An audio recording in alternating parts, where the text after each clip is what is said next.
We are live once again, far down the rabbit hole, episode 3. What's up, Jose? Chilling. Mic check. Doing good, man. It's far down the rabbit hole, part 3. So I'm ready to get weird.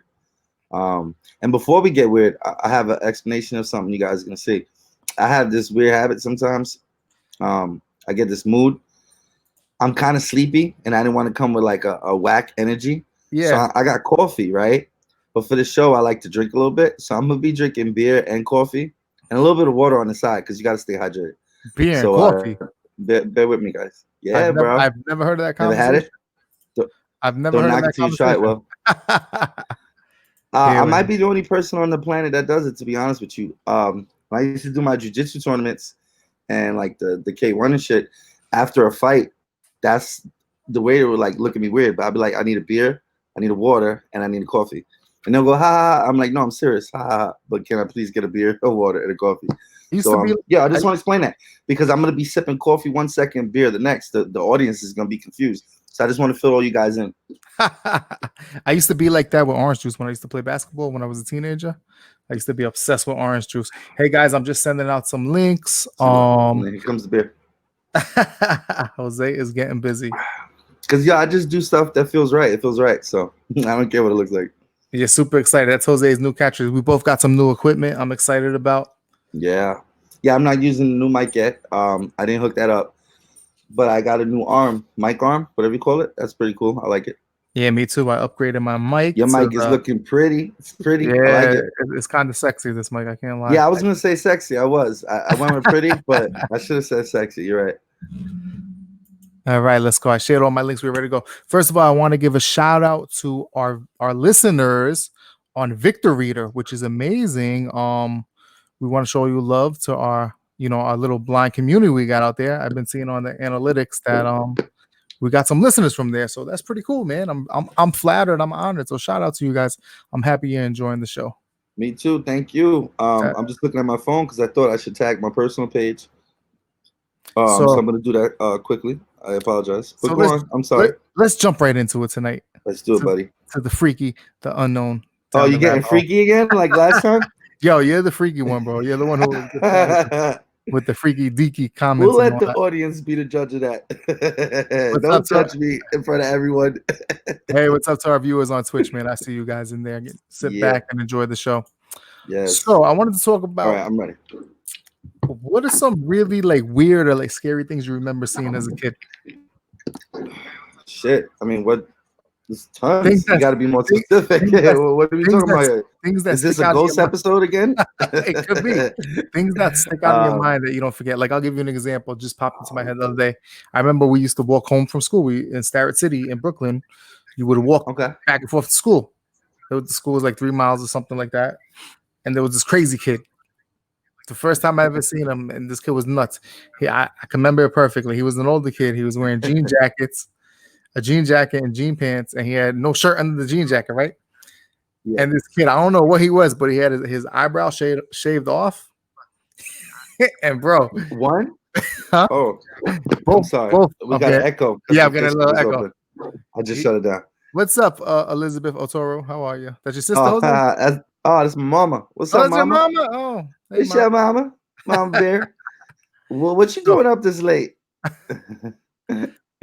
So this kid, this is the crazy part. Here's the rub. Yeah. Dude, this kid was so crazy that he literally scraped his nipples off to the point where they were scab scrapes. That's one thing that sounds really painful, man. That's one thing that I remember. The only thing that comes to mind is oh wow. And it fits into my childhood and burnt nipples, so it works out perfectly. But I forgot how old I was. My neighbor had a pool. True story. They put too much chlorine in the pool. And everybody in the pool, and my mom's listening right now, so she's going to remember this. But everybody in the pool the next day that was in the pool, everybody's nipples were burnt. I mean, raw. One of the most painful days. Every T-shirt touched it. They say the people that are in like the marathons, yeah, they get those calf nipples or whatever. I think I had like marathon nipples. Well, I think it's from the shirt, because all those hours they're running, You know what I mean? I used to get that playing outside as a kid. I used to call it nippleitis. It was just a severe okay, all right. It was a severe pain in my was nipple. from chlorine. I mean, I didn't get it outside. No, it was like a real shooting pain in my nipples. I remember that, bro. It's true. Your mom had a comment. Fine, thanks. It's not too late. Hey, 3 hours. Okay. Yeah. Out in Vegas. You know what I noticed? Now that comment popped in, I was watching my buddy stream, and there's like a delay between the comments too. Oh, really? You know how there's a delay? Yeah. When it comes in, it's weird. It just it's a great software that we use, and I'm sure they're still working out the kinks, and they're always updating it and stuff. So yeah, you just had a little delay as I was saying that. Childhood. All right, so we're trading childhood stories. I'll give you one. You know, every now and then I give you guys ghost one.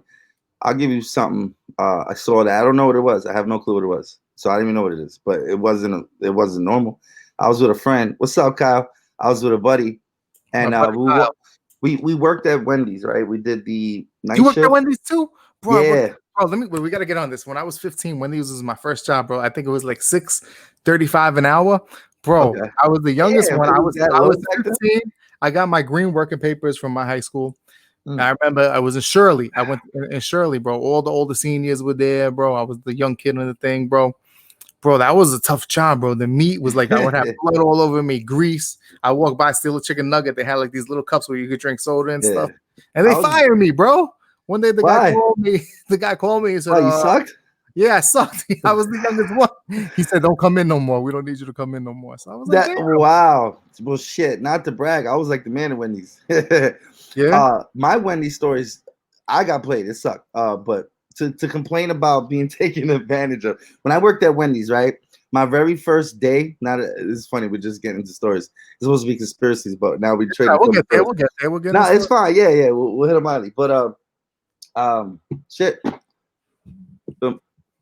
What were we just talking about? and you got live brain part. Oh, we're talking about Wendy's, right? Oh yeah. So my first day at the shift. Now I remember now. I come in and they're like, we're gonna train me. They trained me, no lie, 10, 15 minutes, and the person trained me leaves. So I'm working the grill. I bust my ass to survive. It's rush hour. I don't know how I get through it.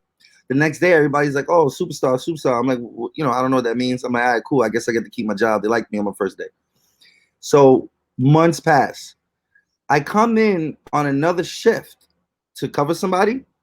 Wendy's was supposed to fucking have 4 people on the grill. I didn't know that. I was doing a job of 4 people during rush hour. Yo, played me. Once they realized I was able to handle it that first day, they never brought in the full 4. They fucking played me. So fuck Wendy's, and since we're on conspiracies, they conspired against me. But yeah, that sucked. But I mean, it is what it is. I mean, I don't hate Wendy's. I'll still eat it right now. Now that we mentioned, I'm kind of hungry. I wouldn't mind going for a Wendy's burger right now. What's up, Kyle? Kyle, we're happy you're enjoying the story. Things I remember about Wendy's. Okay, I remember the meat was not frozen. You would get blood all over you. I remember on the grill. What's good about it? They would take the spatula and put it against the side of the grill to let the grease dry out, and then you would put the burger in. I remember the grilled chicken was like frozen like a hockey puck, and they would throw it on and put like a little cover over it. That's real too. It had the veins. And the chicken nuggets would be in this, and the fries would be in this like sack. The sack. I hated the fry machine. That was the worst station. Yeah. Oh my god. I hated the fries section. You just sweat, and you was so greasy. But what about the chili? Like people don't know what's in the chili. Yeah, they found the rat. A girl found the rat in the chili, man. I mean, Jamaican Queens. Considering this is far down the rabbit hole, I'm not fucking surprised you said that. But I was just referring to, and this ain't a conspiracy, even though this is a conspiracy show. When you go to Wendy's and you order the chili, huh? It's the leftover hamburgers chopped up. That's the chili. I mean, it's not just the leftover hamburgers. Wendy's makes everything real. They cook it on the spot. So you got to have something on the grill so you could get it out fast. If no one orders it, eventually it burns. They don't want to waste it. So chili meat is all the burnt meat. There's drawers above the grill that you just stack up with burnt ass meat. So burnt that they have to boil it in the super compressed, heated super machine shit, literally for 24, 48 hours. And think about it for a second. You got to boil something for like 2 days to get it soft enough so people don't taste or notice the burnt. and then they put all the seasoning in it and all this other stuff. But yeah, it's literally burnt meat you wouldn't eat. But chili tastes good as fuck though. If you went to Wendy's, you know all that shit they put on it. Damn, I'm trying to look up fast food horror stories now. But I was telling you scary shit from Wendy's. Let me tell you, man. Yo, I saw something with a buddy. How the fuck? Oh, we started getting into funny stories in Wendy's. But yeah, I was coming home from work on Wendy's. I worked the night shift. So I'm walking with a friend, and I swear this is a true story. People probably don't believe shit, but whatever. I don't fucking care. But I don't know. Will, I think it was like, all right, if it was a natural phenomenon and not something weird, it was a monkey. Someone's pet monkey got loose. Except I never seen a fucking monkey like this. It was about the size of like a chimpanzee. It was in the street. Hang on. You saw a monkey outside of Wendy's? No, I was walking home from Wendy's. Me and my buddy, we lived together, right? And this is where I live with my parents. He lived with me. It was like a best friend, right? He moved to Long Island with me because I'm from Brooklyn, and we moved out here like I don't know, 18. So we walk home from Wendy's, and the block is dark. So at the street light, I see something pacing back and forth. It's about the size of like a big ass cat or like a tiny monkey. You know, like the chimpanzee, or not chimpanzee. What's the little tiny ones? Spider monkeys. You know what I mean? Like a spider monkey size or something. Yeah. Like Abu from Aladdin. Monkeys have tails. Chimpanzees don't. It had a tail like a monkey. So it was a monkey. But the face was like weird. It was like a mouse looking thing. Evil? It had like these giant ears. I mean, if you want to really get into it, I'll give you a theory because I always got theories. I experienced shit and I'm just like, what the fuck was that? So, I mean, people could believe it or not. But imagine this. If this is real and you experience it, you're going to get curious, right? So I'm going to get to a theory I found out. So me and my buddy, we're looking at this shit. My buddy thinks he's fucking, what's that guy's name? What's the animal guy? Curious George? No, Steve Irwin. He turns into Steve Irwin. He's getting closer and closer. He's agitating this motherfucker. I'm like, yo, I don't think that's a monkey. Okay, but it gotta be a monkey. Your friend is agitating the spider monkey. The spider monkey, the alleged spider monkey, because I'm gonna tell you a theory. This shit is about a half a block away. I want to say. So I don't know. Let's say it's a long block. It's like 30, 40 feet away. We get closer, 5 feet, another 5 feet, another 5 feet. We're like half the distance now. The shit starts pacing back and forth. It was walking on all fours, and then it gets on 2 feet. So this is where at first I'm thinking there's some weird cat, and then I'm like, oh shit, it gotta be a monkey because the cats can't do that. It starts touching his face, rubbing his face. We get closer. I stop. So now I stop like 10, 12 feet away from me. My buddy gets closer, and I'm like, yo, chill, son, chill, stop, chill. I was fat, right? At the time, I was like a little bit fat. Yeah. My buddy used to always beat me in a race. Not tonight. Yo, this asshole, I don't even know if he was planning to grab this motherfucker. Like, why would you get that close? Like, to be 100%. He never seen a monkey before, bro. He wanted to pick it up. He was on that Curious George. I don't know. You probably never experienced this because obviously you ain't experienced the weird shit I experienced because you have fucking stories like this. But whatever I saw, I can't fully explain what I saw. It's almost like my brain won't let me remember it. My friend has the same feeling. We can't fully explain. So it wasn't the monkey family, but it was also out of this world. It also wasn't. I don't fucking know. I hope it was a monkey. I swear to God. But I'm not buying it. I'm not sure it was a monkey. So you don't think it was a monkey? Long story short, he gets close enough like he's going to touch it or something, and it just charges at us. And what are you doing this whole time? You're just watching in the background? Like I'm watching him be an idiot. That's what I'm watching. Yeah. As soon as this shit charges us, I take off. I don't wait for his ass. Listen, I'm all down for don't leave behind. Be there for my buddies. But if I told you not to touch that motherfucker, you touch it. You're on your own, buddy. Yo, I broke out. He's really fast, super fast. Yeah. Not that night. I smoked him. I got all the way home. He go up to me. He's like, holy shit, I never seen you move that fast. That was crazy. And we just laughed nervously. And we were just nervous all night. We didn't talk much about it. The next day, we didn't talk much about it. Then we sat down and was like, yo, what the fuck did we see last night? And we tried to put the pieces together, but we never could. Was it that guy? Nah. You know what? I don't even know if you could pull it up. I'm gonna give you something weird to Google. See if you Google it, right? Since we bring in today's episode, we got weird shit. Okay. Google aliens that look like monkeys and a mouse, big ears. What? All right, so you know people that believe in aliens, right? So apparently there's different classifications of aliens, and apparently the government already like classified multiple shits. So one of the theories of supposedly in the alien world is that there's different types of aliens, and there's these aliens called scouts, and they're like these little monkeys with mouse faces and big ears. That's pretty much kind of what I've seen. Supposedly, like the government or something keeps this large database, and what they notice is that at the point that they started collecting data of all the supposed UFO sightings, I forget which kind it is, but the kind where you actually like supposedly saw an extraterrestrial, they put that database together, and what they discovered is that amongst all these like numerous variations, there was 3 hits that kept coming up. Slight differences, but the same thing. One of them was this thing that's like a mouse monkey with big ears. So you can't find that. I can't find any information on their theory. I'll try to find something while you change the subject. The last thing I'll say about that is that the theory is that they're like some type of scout, possibly. Like that's what would make logical sense if you're gonna entertain the idea. You would say, all right, why would they be so small, weak? Oh, they must be quiet. They must need to be, for scout shit. You know what I'm saying? Squirrels, the squirrels of the alien worlds. All right, so while you look that up, I'm gonna pull this up real quick. And the other types, I guess since we're on the subject and we're winging it, so I'm just saying shit that comes to mind. It's like the classic gray alien that people describe. The big head. Eyes, head. And the other thing is kind of like this weird muscle-bound Wolfman or Bigfoot type figure, which could be maybe why people still, like some people really believe in Bigfoot, hard body.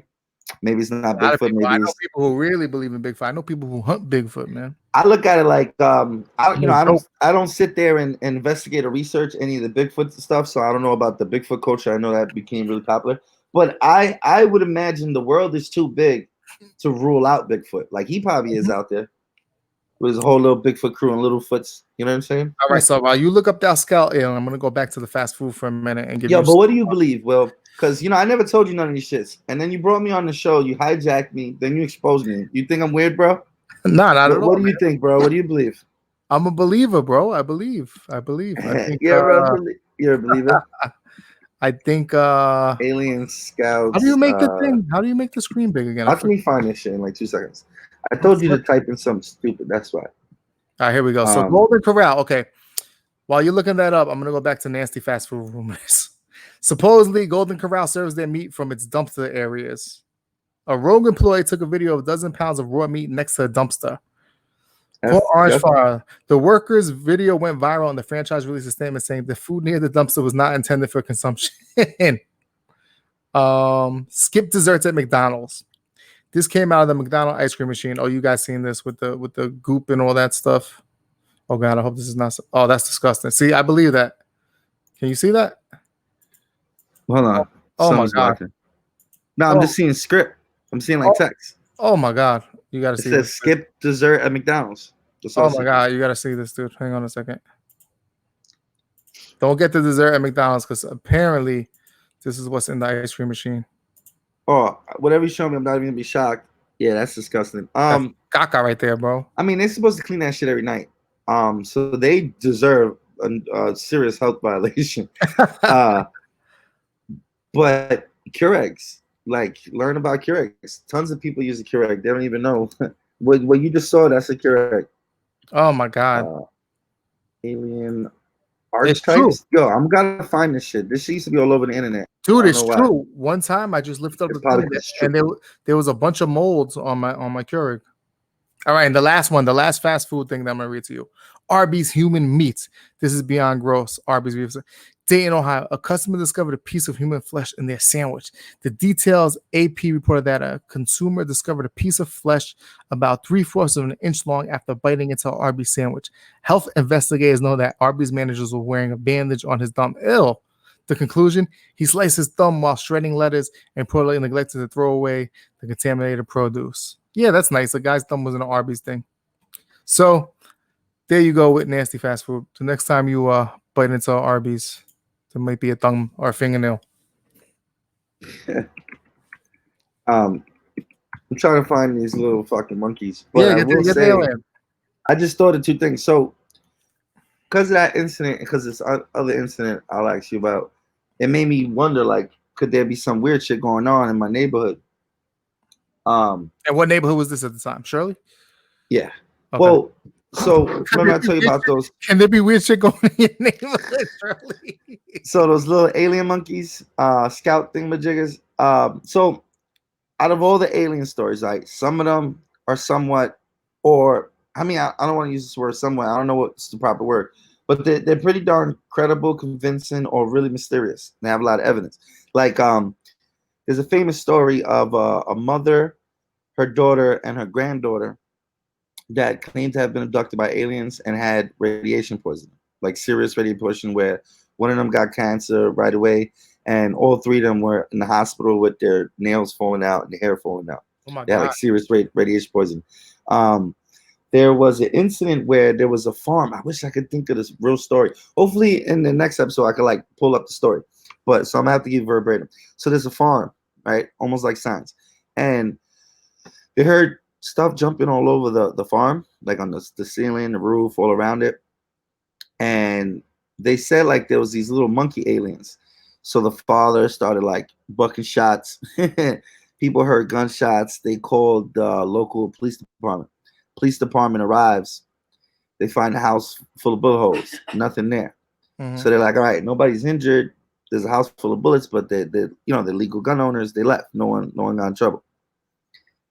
I think it was a year later, months later, whatever the case, it happens again. But this time he calls 911. And supposedly the police show up and they see the monkey aliens just like him. Wait. So you're going full circle here. You're telling me that the monkey that you saw outside of Wendy's was the monkey aliens at that guy's house? No, I'm making a connection, Will. Follow me, bro. Keep up. What I'm saying is that, so I started looking at alien shit. So I literally was like monkey looking, because I was like, yo, what I saw, right, was I mean, it wasn't a monkey. Was it furry? The best description I could give, because I honestly have like some weird memory lapse. Was it making monkey movements?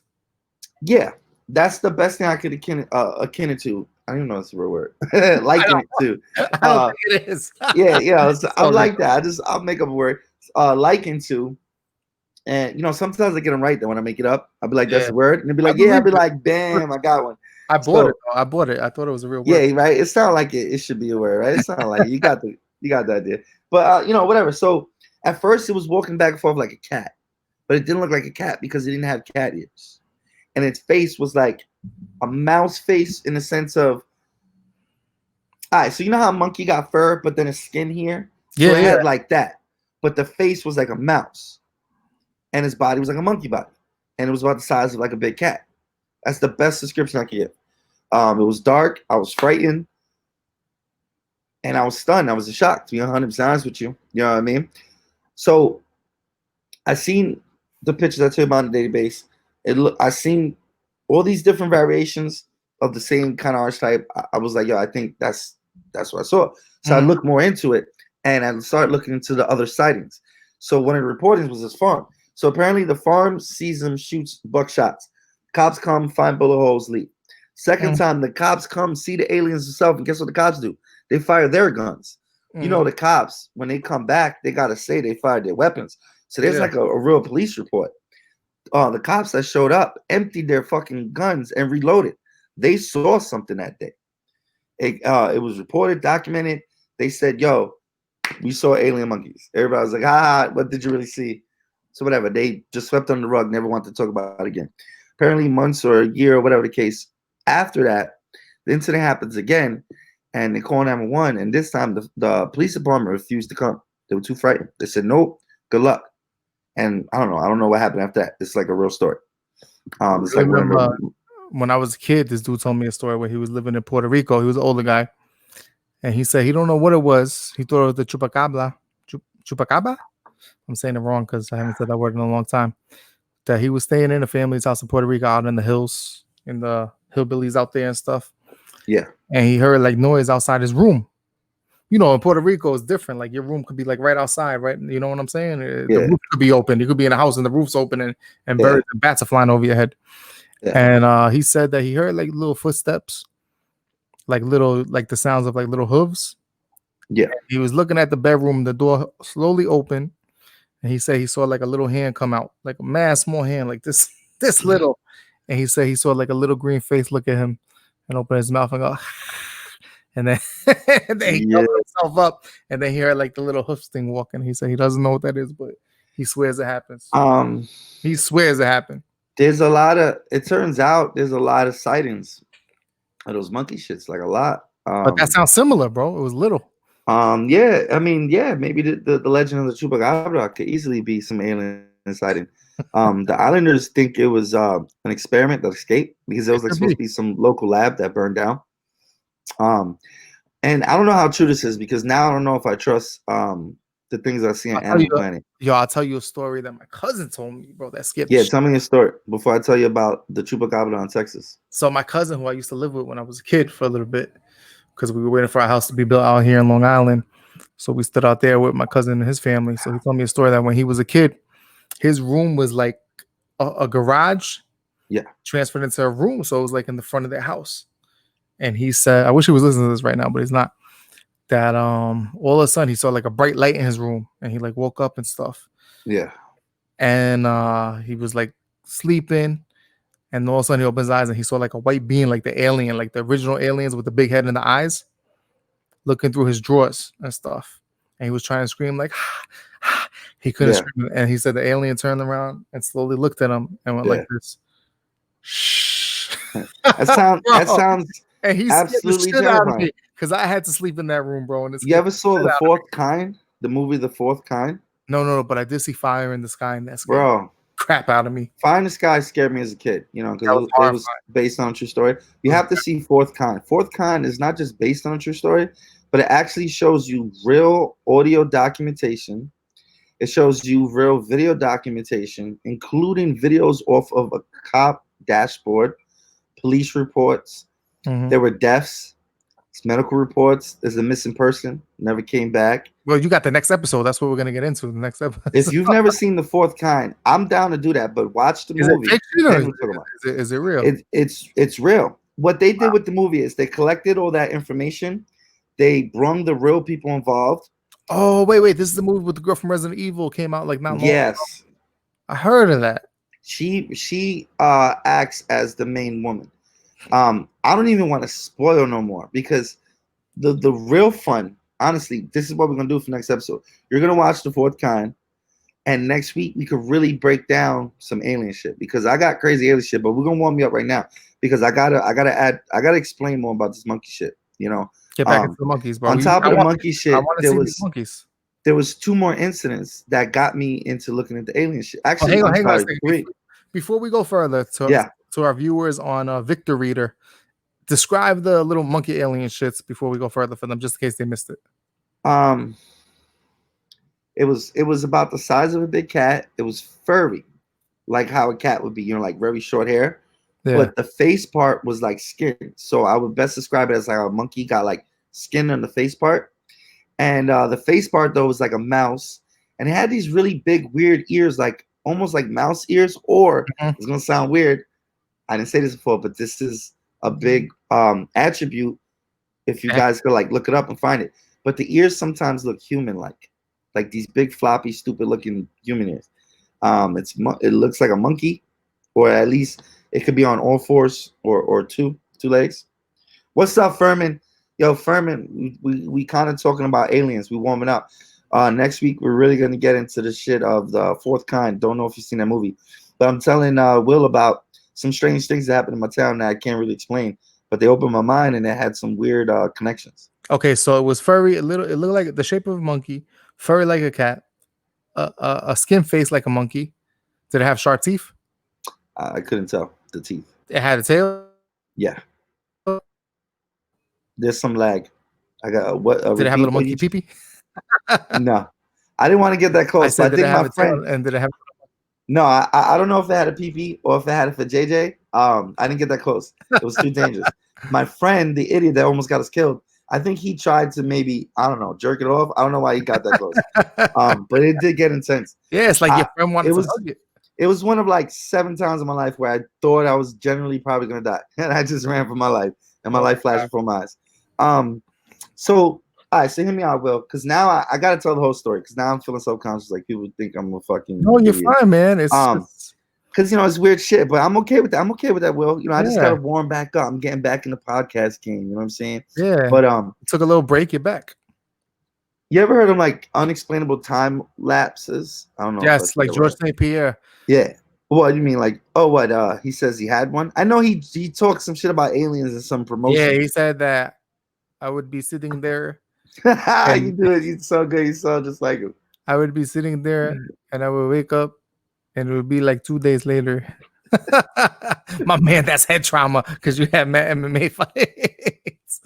I would sit there. Now I gotta hear more about that. He honestly said, like on the Joe Rogan podcast, that he would just be sitting there, and then I don't know where 8 hours would pass, and he would just I don't know, maybe. I would have to talk to more fighters to see if it happens to more than just him, because maybe he's getting abducted and anally probed for all we know. But I'm impressed by your performance. That was bad. I mean, yeah, after you get abducted by aliens, how does a human impress you? Like, aliens ain't shit. I mean, humans ain't shit. Aliens are scary. They're scary, bro, because right away they probe you. They go right up your ass, man. Nobody wants to deal with that. I hope not. Yo, but I had damn, it all comes together. All right, go ahead, man. Go ahead. This episode's about aliens, because at this point I just gotta. I'm gonna shut up and I'll let you go deep. Go ahead. I mean, no. I mean, we got a deep add to it. Please help me out. But it's just everything kind of connects. The reason why I seriously consider aliens or something you can't explain is that. So there was the monkey incident, right? These incidents, I can't recall what order they're in, and I can't recall what happened first. But these are all real accounts of my life. My friend was part of it, and it was really strange. So there was the monkey incident.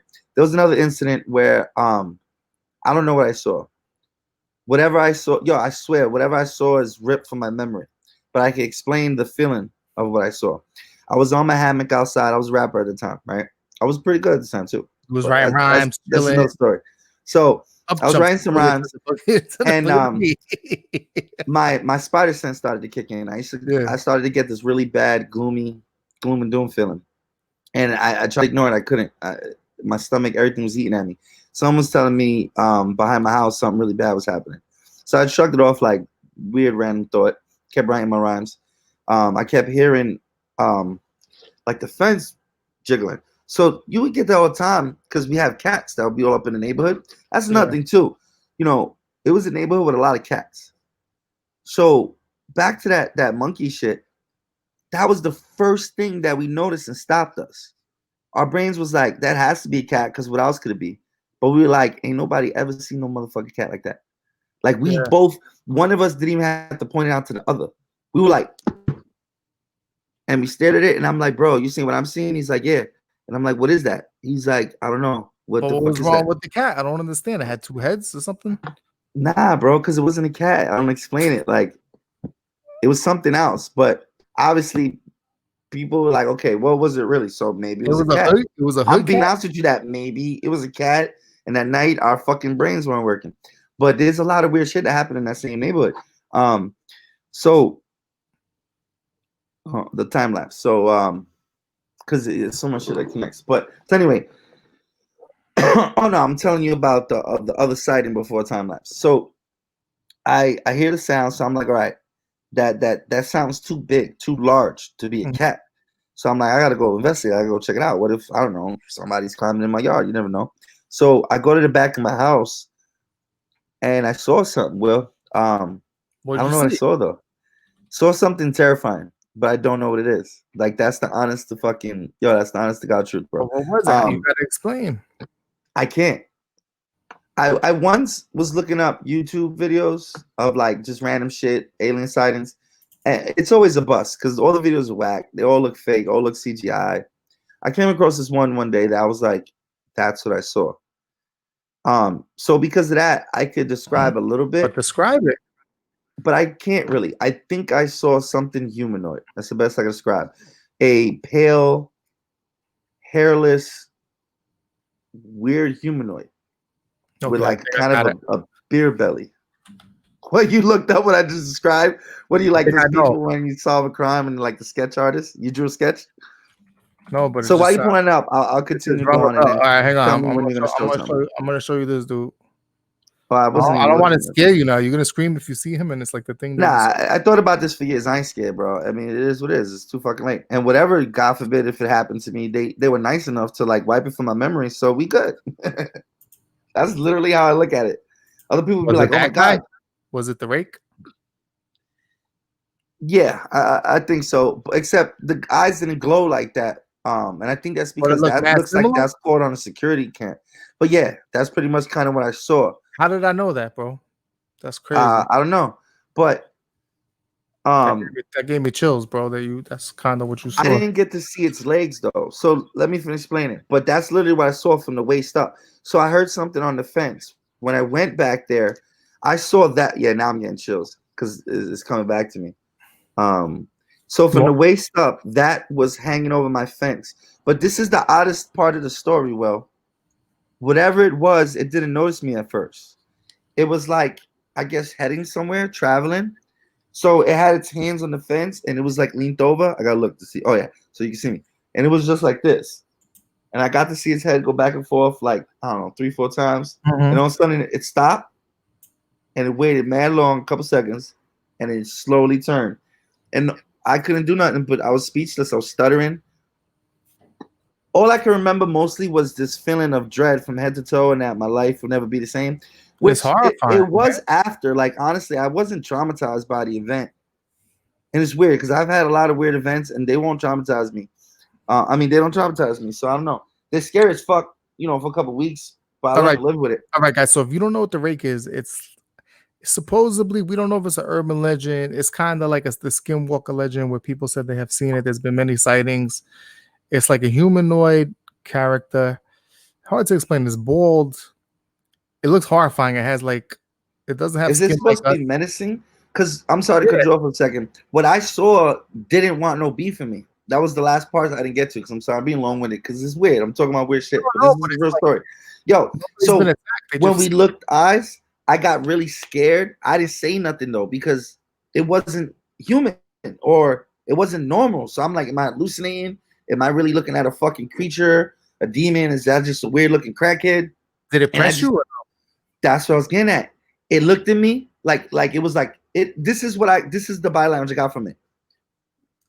Oh, I'm heading back to base, and then it's like, fuck, somebody spotted me. Oh, shit. And then it looks, and it stares at me for a couple seconds, almost like contemplating what to do, and it doesn't say nothing to me, doesn't screech, doesn't scare me. It just goes, whoom, and it fucking jumps like backwards.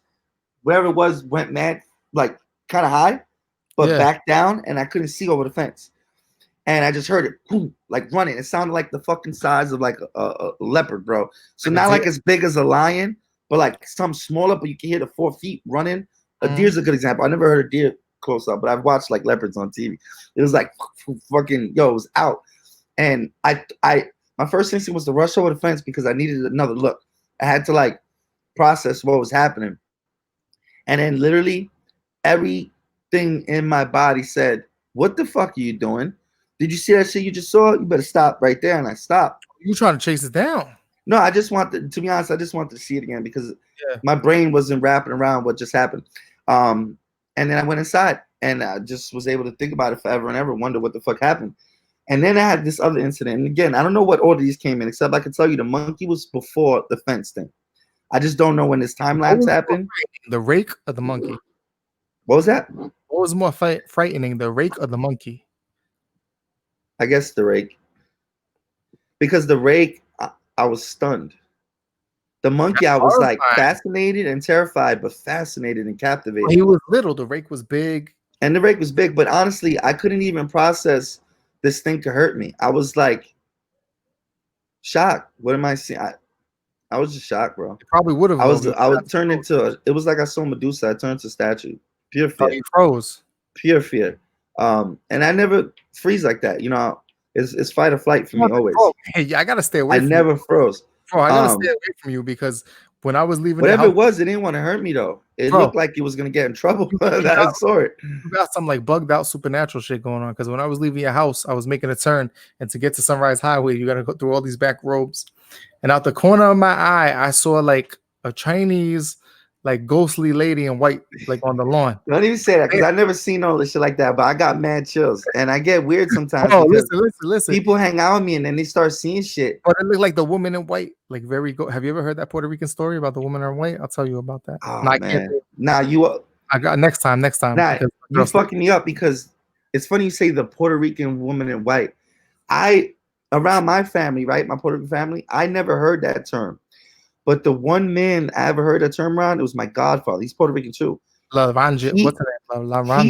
the woman in white with my best friend at the time, because we had a fallout. He's not a good person. But my best friend at the time, who was also saw the monkey and experienced the time lapse with me, and seen a lot of those spirits to tell you about. Him and my godfather saw something. I didn't see it, but they both saw a woman in white. And my godfather's exact words was, he was telling me about the Puerto Rican like legend or folklore I never heard before. It was like, in you know, the Puerto Ricans, if you see the woman in white, it means death. A month later, I had one of the most terrible dreams I ever had, that I literally broke down afterwards, and I asked God never to do that to me again. Damn. But I honestly felt like I predicted a death, in a sense. Not a person's death, but the dream felt so real, and the first thing that happened in the morning was somebody died. Wow. But in my dream, I got a knock at my back door. I used to have a back door in the house. Bro, that's the legend, though. That's what are you talking about? What? The lady in white, bro. In my dream, it wasn't a woman in white. No, but the woman in the light, she comes to your door and she knocks on the door. Chills, bro. Yo, I can't. Yo, you fucking me. All right, so tell me this shit, because he didn't really break down the steps. Okay. I can't. He said Puerto Ricans believe if you see the woman in white, it's an omen that someone's gonna die. There's like two versions. All right, so when I was coming home from your place today, I looked and I saw on the lawn like a woman standing like in a white dress, like a white running dress, like an older lady, and I bugged out, but it was just a little Chinese lady. Oh my Lord! No, like I had to leave your place. Okay, so it wasn't my house. Hopefully, no, it wasn't your house. And I had to get in the sense.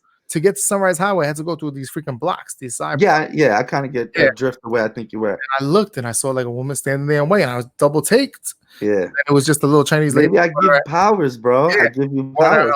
But the legend of the woman in white is that she comes and she knocks on your door, pretending to be like a neighbor, and asks for stuff like sugar, or do you have milk and stuff, and then she gets all ghostly on you. But then there's the other one, La Rania, or whatever the hell you call that, La Lalonia. I can't think of it. They made a movie about it. That you hear her crying, and then that's how you hear her screaming and crying, because I think her son drowned, and then she gets you and stuff. So there's like two different versions of it. I believe in spirits, but I don't necessarily believe in like these particular soul legends, because I don't know, like I've seen a lot of different shit that could, I guess, fit into any of those categories. I don't know exactly, but see a woman in white is freaking hard. But let me tell you the dream. So in the dream, a woman knocks on the door. She's dressed in black in the dream. She knocks on the door. I open the door. She's petting a crow. This dream, I'll never forget this. She puts the crow in my hand, and I start to cry. And she's like, "Why are you crying?" I'm like, "Because I know this crow is death." And exact words, she said, "Don't fear death. It is a part of life. It's a part you don't like, but it's a necessary part you have to accept." And she said, "Will you accept this gift?" And I was like, "Gift? How is it a gift?" And then I don't even remember like if there was any other word said. She just says, "Take it." And I take it. And she puts the crow in my hand and she said, "Okay, I have to go now. I did my job. I just got okay." There's somebody walking around the back of your house, right? Yeah, it scared the shit out of me. Yeah, I was gonna be like, bro, I think I'm seeing a ghost right now. At least I waited for it. Because I'll be that dude like, nah, you didn't see it. And then certain things happen. I'm like, bro, stop. Why are you lying to yourself? You know the motherfuckers is out there. So I had that dream. I accept the crow. In the dream, I felt like it meant death. I wake up in the morning. My godbrother is calling me crying, and he said his grandmother died that morning. It was a month from the white woman, and my godfather specifically said, when you see that white woman, a month later, someone dies. What did you just say? He said when you see the woman in white. Bro, but why did you say it like that? I said white woman by accident. I meant the woman Yes, in white. Why'd you say white woman? I have no clue. Ask my brain. Bro, Yeah. look when you said that. Look what I was just looking up. See, bro, you're bugging me out tonight, bro. You bugging me out because I'm not over there. I don't know what's going on. Bro, I'm like, yo, what's happening, no. The whole time we called it the woman in white. Why did you say the white woman? I have no clue. I don't know. It came out of my mouth. I was looking up when you said that. White lady. When you said that, that's scary, bro. A white lady is a type of female ghost typically dressed in a white dress or similar garment, reportedly seen in rural areas associated with local legends or tragedies. White lady legends, that sounds funny, are found in many countries around the world. Common to many of these legends is accidental death, murder, or suicides. And I've actually seen a white lady 2 more times, but only one more was associated with a death. I got on it. I can tell you really fast. They're short, and I want to go to that time lapse shit back after when we're ready. But so please make sure I don't forget that. What you laughing at, Furman? Give me exactly, because we said a lot of shit. You be laughing at anything. So all right. There was another tragedy associated with the white lady, but I didn't see the white lady. This is not one of my ghost stories, but I believe the person. So it was a girlfriend at the time, and the room I was staying in at the house had a window that a add-on shed was built onto the window. So inside the window is just a shed, right? Never used. Excuse me. Shed was always empty, pitch black. The blinds would always be down because it creeped me out. I was always creeped out by it. I don't even know why, if the blinds were up or if maybe the blinds were turned where it's exposed. But someone who never saw a ghost in their life, like she was kind of like new, we gonna know each other some. I think she became my girlfriend. But the point I'm getting at is that I knew for a fact she never seen no ghosts. You know what I'm saying? Ever. We talked about it, we're joking. She's like, nah, I never seen that. I don't believe in them. Bro, she starts fucking crying her eyes out. And she goes, ooh! And she just like runs in the corner and she's like afraid. She's like cowering, covering her eyes. And I'm like, yo, what's wrong? What's wrong? And she's like, oh my God, what is that? What is that? I'm like, what is wrong? I'm getting mad too. She's like, what is it? What is it? What is it? Make it go away. I'm like, what? She's like, in the window, there's a woman in the window. And she's fucking bugging, bro. And I look at the window and my hairs are standing up. I don't see nothing at this time. So I'm like, oh shit, she's fucking bugging right now. So I run over and I close the blinds. My dude, I didn't know what to think of it. Once I closed the blinds, she calmed down. It was a minute. She got to fucking calm down. We never talked about it again. A month later, though, I had another dream. There was no crow. There was no woman in black. But I had this dream. It's crazy, man. I had this dream. This is a true story. I hope I don't offend nobody. I really don't. Because I lost a family member that day. And I never told nobody in my family what I dreamt. But I had this dream that there was a face up to my face that was swollen and battered and bloody and beaten and disfigured and unrecognizable. And it felt like that death dream. When I woke up in the morning, my mother was crying. I had lost a family member in a jet ski accident. And he got his head crushed. Sorry to hear that, man. Yeah, damn. Yeah. It was a family member that I hadn't gotten to see many times in my life. When you got a family member you don't get to see. Yeah. I'm a little emotional because it was a child. It was a young child. Oh my God. I didn't know him well. I didn't know him well. I got a thing too like that. It fucks me up. But that's a true story. That's a true story. That's the worst thing in the world. Somebody losing their life at a young age. I had a family member too. Yeah, I feel so terrible for his family. I don't talk to them. Don't talk to me. There's no bad blood. It was just one of those things. Like my uncle, excuse me. He had a child. I guess it didn't work out with the moms, and it was like 10 years later, and she lived like in another state. So like when it happens, you may not get to know the kid. So I didn't get to know the kid. You know what I mean? But I knew he was my relative. Yeah. You know what I mean? So I don't know if it's connected, so I hope I didn't make anyone feel disrespected, but we being real, and bro, like the first thing I thought of was like, what the fuck? I dreamt something crazy like that. Wow. And a month ago, I remembered immediately, I thought of the white lady, you know what I mean? So I don't know, but I think I told you the story in the last podcast. I think or we were talking about like ghosts. that though, bro. Real things do happen like that. Remember the white lady though? Did I tell you that in one of our other podcasts, or were we talking about that personally? When I was telling my friend, kept seeing. You never told me that. First of all, I just want to say on Facebook, thank you for all the viewers, man. Thanks for checking us out and listening. I feel like I had to. No, this is the first time we ever talked about the white lady. Well, no, I mean not the white lady in this context of like a omen, but we were trading ghost stories. Because I had to. It's one of my ghost stories. My friend kept seeing like an old woman, and he's like, "Yo, I think your grandmother's up," and I was like, "No way." Yo, stop, bro. That's hard. And then it turned out to be my grandmother, and then I saw the fingers. Did you? No. And then it went to the neighbor's house, and my neighbor. Did you ever see that scene in the M. Night Shyamalan movie with the grandparents? No, that's one of the M. Nights I didn't see. Oh, so these little kids have these messed up grandparents. I couldn't finish it, but so the kid is crawling through the You know how like the old houses in the country used to have like a patio, you could go under it, you could crawl under it and shit. Yeah. Even my dog is scaring me right now. Yeah, I knew it was him. I heard a dog call. I'm like, he got a dog. It gotta be a dog. Yo, I didn't panic, bro. I don't scare that easy, bro. Behind me, man. What's up? So yeah, they're in the crawl space, and all of a sudden, the kid is there, and he sees the grandma crawl mad fast towards him. And that shit was so scary, bro. Scariest ever. I guess now I have to tell the other white lady story. Yo, but that other white lady story, maybe I'm not even gonna say that, because it, to me, some legends weird, because it's like, what, that legend travels the whole world? Maybe I just saw a ghost that looked white. No, just your friend saying, I thought that was your grandma's. Horrifying. Well, what happened was, it was a whole bunch of friends outside. I'm gonna go super fast in the story because it could be long. I don't want to make it long because there's other stuff I kind of want to get to.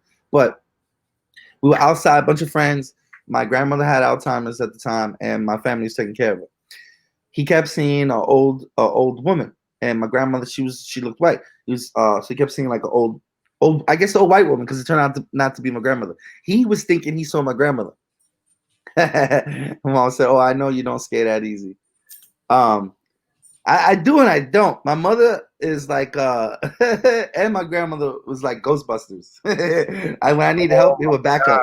I'm like, oh shit, it's going down. Back up. Come help me. Come get some holy water, some sage. But so he was like, yo, I think your grandmother's getting up, because he knew the situation with my grandmother, so he would warn me. Because when you got Alzheimer's, God forbid, it could wander off. Yeah. So I had to keep an eye on her. So I'm like, all right, the next time you see her, tell me. I'm gonna jet over there. And I was really close. There was no way she could get that far. Yeah, I jet over there. She's not there. I go into the room where she stays, which was like a back room. So it's mad far. She couldn't get there in time without me noticing her. Mm-hmm. She was sound asleep. So whatever, I think nothing of it. I'm like, listen. Then he keeps seeing it. I'm like, listen, just don't look at the window. Whatever it is, it's just here to bother you. Whatever. Just hang out, trying to think about it. Put your back to it. It's not your problem. It's in my house. It's my problem. I joked about it, make it feel better. I completely forgot about it, Will. Completely forgot about it. I'm laying down at night, and I used to sleep on like this one side's bed. So to my shoulder was like the wall, and then it's like the kitchen. That wall, no lie, I saw fingers come around like this. Around the wall. Wow. And then I see the head come out. Why they like to do that? They like to do that little surprise, that little. Again, we talked about spirits last time, and I've had experiences. I could talk about spirits openly because I really believe in shits. To defend myself, I experienced a lot of things. There's no way you can't explain it. From things moving in front of people, multiple witnesses, whatever. People experiencing the same thing, not telling each other, whatever. So that's my defense. But so I believe some spirits are there to scare you, some to haunt you, some are lost, some might not know they're dead, some are loopers. I believe in all those cliches because I've honestly, I think I've seen each one, the see through. I remember when I was a kid, my cousin was friends with like this Dominican family. And there was a bunch of sisters. There was like 6 sisters and like 2 brothers or whatever. Why 6, bro? Why 6? But I remember she was telling me a story. I guess they had like a small house and they would all sleep like in the same room or whatever. And they said like in the little corner of the bed, a hand would come up at night and like grab them and shit. Bro, you know how much that scared me, bro? That I wouldn't leave. I've only been touched once, kind of. I'll get to that story in a second. But again, that's like, whoa, bro. No way that was coincidence. Oh, look. Hold up. Samantha, so that's your sister? It's funny that my mom's and sisters listening to this show. Of all shows, listen, guys. I know, if you guys want to tune out right now, would not be upset. This is not the show you guys want to watch. In this show, we talk about terrifying things. You guys might want to see the other podcast. Thank you guys for checking it out. You know, they say they're scared and they're gonna get scared. Yo, I can say something right now that'll scare the shit out of me. I'm not gonna. Nah, it's probably the most terrifying thing. Nah, they're not gonna sleep. This is rabbit hole. Say it, bro. The picture. Yeah, she's like, no, he's going to the picture. One day a camera went off, and there was a face in the picture, bro, and there's no way it could be natural. Face that you told me about. Oh, I told you last time. Yeah, they were terrified. They saw the picture. They never wanted to take it. Actually, my mother wouldn't look at it. My sister, I believe, looked at it. Let's see. Oh no, bye. All right, I'm not gonna talk about the picture no more. The picture's over with. They didn't sleep for like a week. That's why I say, yo, I got people having this super. Sometimes I got pride because I'm like, yo, I'm a gangster. After this shit I've been through, I'm not scared of that. And it's probably because of my dad. I owe it to Daddy. I owe it to him because he always told me, I don't give a fuck what you see. The living is way more scary than the dead. You know, because the living will fucking kill you and you'll join the dead. But yo, the white lady, the white woman, what was peculiar about her, I want to note, because it's the only time I've ever seen it, but it was very distinct. But she looked like white noise. Literally, her skin was all white noise. You know how like looks like it's moving and Static? Wow. You know the white nose on a TV screen, but it's clearly a woman. Like you could see, it was weird. Like her hair, strands of hair, face, nose, fingers. You could see everything. I'll be honest with you, I believe that there's something out there, the woman in white, because you could feel it out there. And I believe you could be driving down a dark road and she pops out and jumps at your car. I mean, I don't know about that legend. You see, I'm not a big legend guy, but yo, I've seen shit. But like that video that we saw on the first episode. Oh, Ma, you still on? Hold on. I'm sorry to cut you off because the white lady, my mom knows about it because she's seen it too. I hope she's still there. Sam, if you're still on, get mommy for a second. I want her to back me up or something. Tell her not to be scared. She can handle this one. But yo, I seen the white woman, right? I got really scared. She got scared of me. Like she came out, and when she realized we saw each other, she went, oh, and like hid. But I was terrified. I ran in my room. I'm like, yo, Ma. Was she older? Describe her face though. She was an older woman. I can't describe her face. I couldn't describe her like a sketch. It was an older woman, like a senior citizen. She had hair to like her shoulder, and she had the white noise skin, like literally. And I think she was wearing a gown, but I couldn't see her full body. I kind of saw like the chest and shoulders, and I think it was like a gown because I remember looking thin, almost, and looking long, and you could see the slit. I don't know. So I got scared. My mother comes out. This is another odd thing that happened. When my mother, as soon as she stepped foot, Sam, go get my mom. I think they both broke out. Sick Vic Ducos is here. Yo, sick. What up? Sick Vic, the beast Yo, of himself. My mom stepped foot in the room, and as soon as she stepped foot in the room, she said, "Oh my God, Joey, look!" And she held her arms out, and her hairs were standing at full attention. All the hairs of her arms. And just as that happened, the kitchen light started flickering on and off. We can see the light switch moving on and off. So we fucking panicking, bugging out. She gets the holy water. We bless the house. We Puerto Rican. You gotta bless. You gotta have the holy water. We do it up, baby. Get it real nice and holy. take it out. But how are you into Spanish superstition? Because you could miss a spot. My mom missed the spot. Oh, I wish she was here right now. I'm gonna make a listen next week and coincide with this story. My mom missed the spot, I guess, because I'm sleeping. Well, not sleeping. I'm falling asleep. I'm laying down. I'm feeling all safe and shit. My mom's hungry. She's eating a bowl of cereal. She just did a Ghostbuster thing. She probably needed the caloric content. She fucking jumps off her chair and throws the bowl of cereal all over the fucking place. Wow. And she starts screaming. She's like, she's under the table. I saw her under the table. Oh my God. The next day. So now my mom does the blessing under the table. Oh, that's bugged out. In Spanish superstition, I don't know how far you go with your blessing of the house, but we try to be thorough. Because the superstition follows that if you don't do the corners, behind doors, under beds, like they can hide. I don't know how true it is, but I don't want to find out. So I get it all. Yo, the next day, my friend that originally saw her, the ghost went to his house. So it's him, his mother's name is Tina. It's him, it's Tina, and it's Jackie. Jackie's the older sister of a best friend we all grew up with, our neighbor. Jackie doesn't believe in ghosts and it was a shithead, and he used to always make fun of us, like, you She used to call us potheads. It was young, you know. Just, you fucking potheads. You ain't see no fucking ghosts. Bro, changed her life. Yo, she's there the next day, and the story they tell me is that my friend opens the bathroom door, and the woman was in the bathroom crying. Like you said one of the legends was to see the white woman crying. Yeah, she had her hands on her head and she was crying. In my head, I picture like the game Left 4 Dead. I don't know if you ever seen Left 4 Dead, like the witch character. Yeah. Yo, Jackie don't know what to do. She's stunned because she sees the white woman there and she knows that's a ghost. He's like, oh shit, you know, the woman from yesterday. Tina, my friend was white.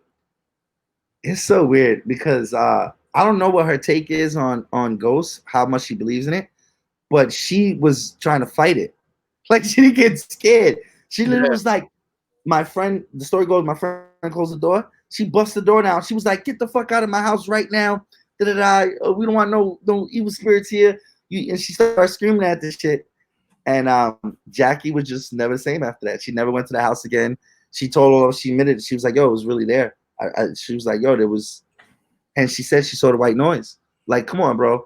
You got 4 people. Either, this is the scenario. Either I'm lying or I'm telling the truth, but I can't be crazy if 4 people. I'm not crazy, Will. Stop laughing. I looked out the corner of my eye, and my girl and my dog are like sitting over the couch listening to your story. It just looked mad. Oh my God. The girl probably thinks I'm fucking psycho, bro. Can you defend me here? No, sir. No, you're not. This is why I got a drink on the show, bro. No, I remember my stress level's high. For some reason, my parents got separated. My mom got a place in Canarsie on Avenue L. And the houses, the apartments there were different. They were like, I guess you can call it a duplex. Okay. And for some reason, I thought I was like the big man. I was like 11 years old, and I would sleep on a sofa bed in the couch.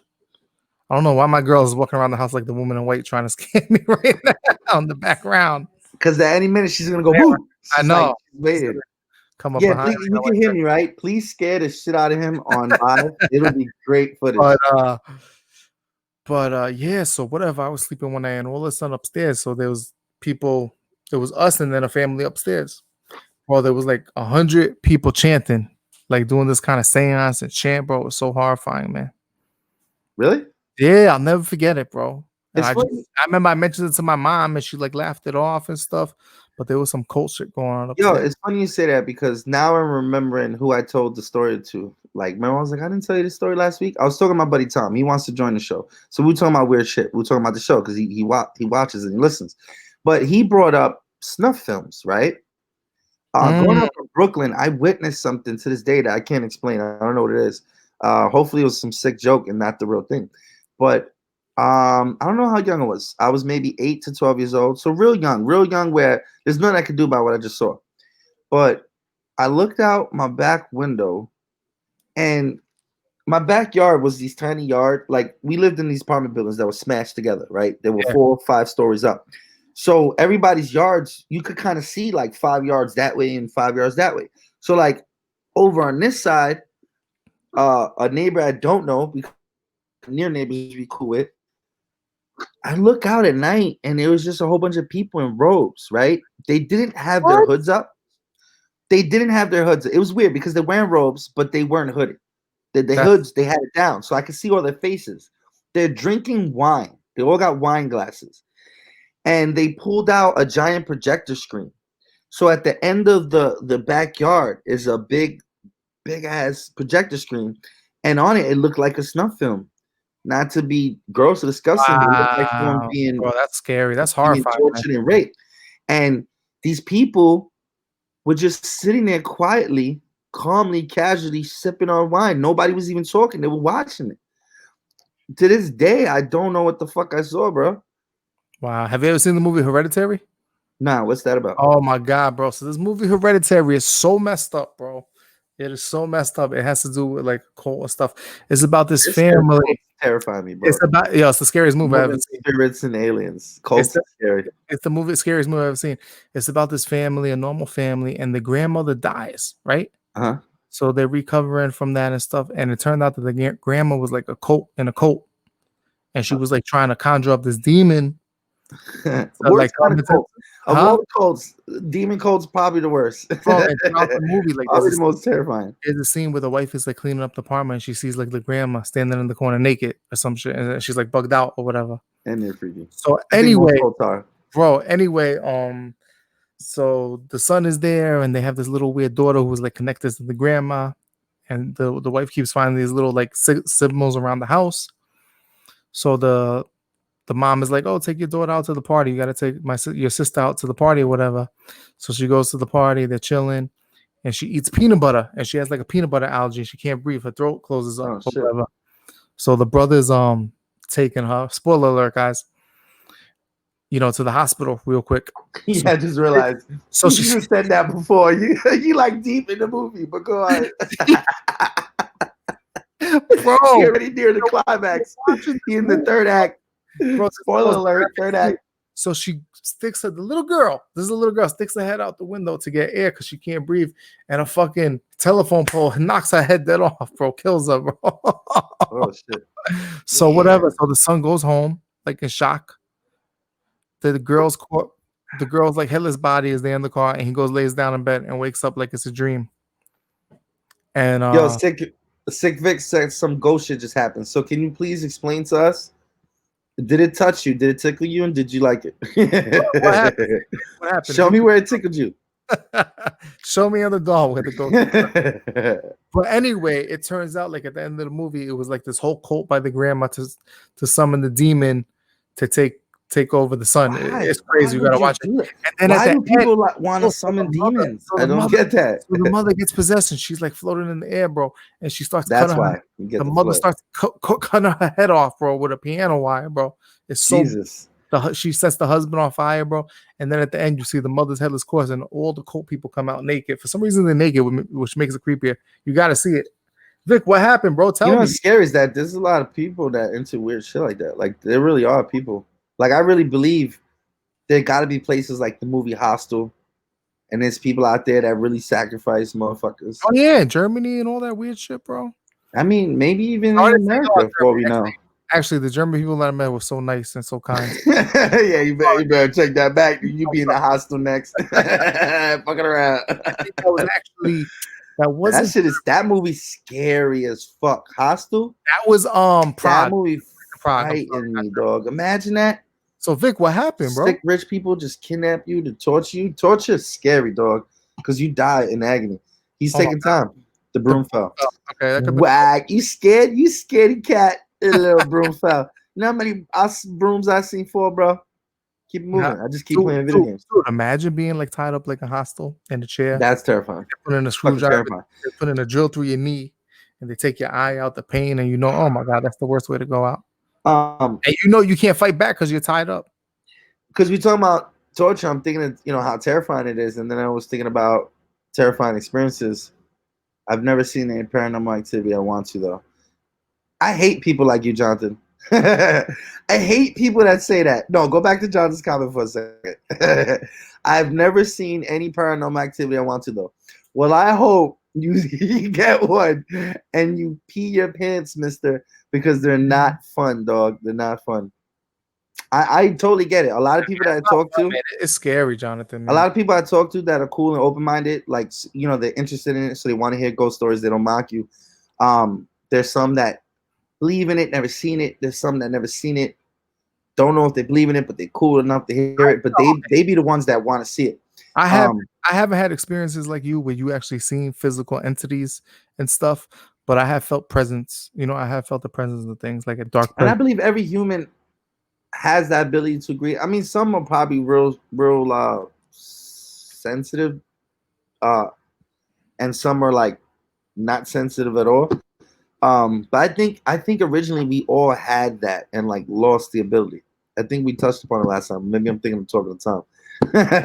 But did we talk about the pineal gland last time? Yeah, we did. What we didn't get to in that conversation because we would jump all over the places that possibly we had more intuition. You know what I mean? Like maybe not necessarily psychic, but we had a lot of intuition. Have you ever had intuition? Like I could tell you some crazy intuition experiences I've had.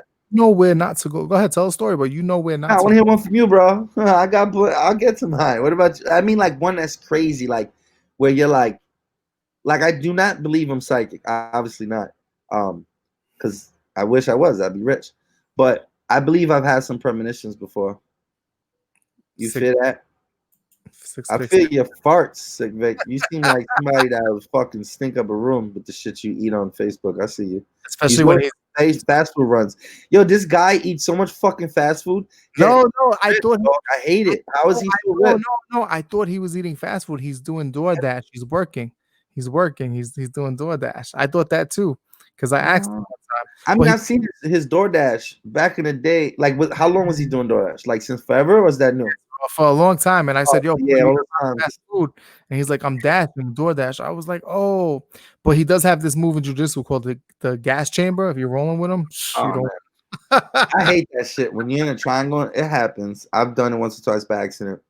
When it's happened to me, I mean, who I know, before I know, he could have been an asshole and did it on purpose. But I've had it happen. It happens all the time when you eat protein. Them protein jujitsu farts, man, it happens all the time, bro. But what were you saying, Jose? You said you had some stories where you experienced premonitions. I don't know. So many terrifying experiences. Like the really biggest ones, the most terrifying, will come into mind. Oh, let me tell you this story. Okay, so let me tell you this story. With intuition. Tell me a story, but I remember now what I want to say about intuition. But tell me a story. Dude, I was going to school in the city for I think acting or something like that. Real young, bro, and I was skinny, bro, and I didn't have the fighting skill that I have now. I did a little like karate when I was young and stuff, but no boxing skills, no jiu-jitsu skills and stuff. And I was on the train going to see, and the dude, skinny dude with dreads, I'll never forget him. And he was wearing like a Knicks jersey or whatever. Just came up to me and started talking to me. Just like, yo, what's up, man? Talking to me, telling me, just being overly friendly. And he's like, yo, I work at Madison Square Garden. That gets me nervous. Yeah, he's like, I work at Madison Square Garden. I could picture his face. And he's like, I could get you tickets to the Sorry, hold your thought 1 second. Mom, don't walk away yet. Let my buddy finish his story. And then I'll tell them the dog running upstairs. And I need you to coincide something that I brought up before and I wanted you to be around. Because you were there, you're in the story. So I'm sorry. Let my buddy finish the story. Hang out with us for a couple minutes.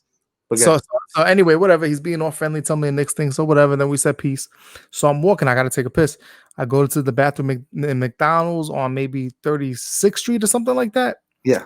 Right across from Madison Square Garden. And I come out of the store and the dude's standing right there. Like trying to come in the store with me. And I like kind of like brushed him off. I'm like, yo, what's up? Not thinking of stuff. So I jetted. I freaking jetted, bro. So whatever. I'm looking around. I like dodged in a bookstore or something like that. And I see him on the corner with two other dudes with dreads, and they're like looking around for me and stuff, bro. I'll never forget that, bro. They wanted your kidney. They were gonna put me on the black market and take my kidney. No. Well, go ahead, tell your story, bro. I want to hear this. Honestly, if they was gonna kidnap you, I mean, do you think you was that pretty enough? Like it was trafficking the kidney, bro. My best friend who was a brother, and it's funny how you say you lost your best friend who you thought was like a brother. I lost this dude because he turned out to be a jerk for some reason. I don't know what his problem was. It happens. He said, "Yo, just wait there for me. I'm coming right now." But so I'm sorry. You want to add something? Yeah. So that was it, man. But go ahead. I'm interested to hear the story. So pull up my mother's comment right here. I'll tell this story, and then because I know you're listening. There was something you must have walked away before. We want to bring up. I want you to comment about. So what she says right here. Did you tell them about the moving chairs and the dog running upstairs? All right. So I forgot what I was doing in the city. Long story short, I'm coming back. I took the Long Island Railroad. Honestly, I think I was arriving at like 6:15 in the morning. So 6:15 in the morning, my father calls me and he's like, "Get home. Someone's in the house." I'm like, "Yo, I'm a block away." Yeah, I start jetting, ready to fuck somebody up. I don't know what to expect. I run through my front door.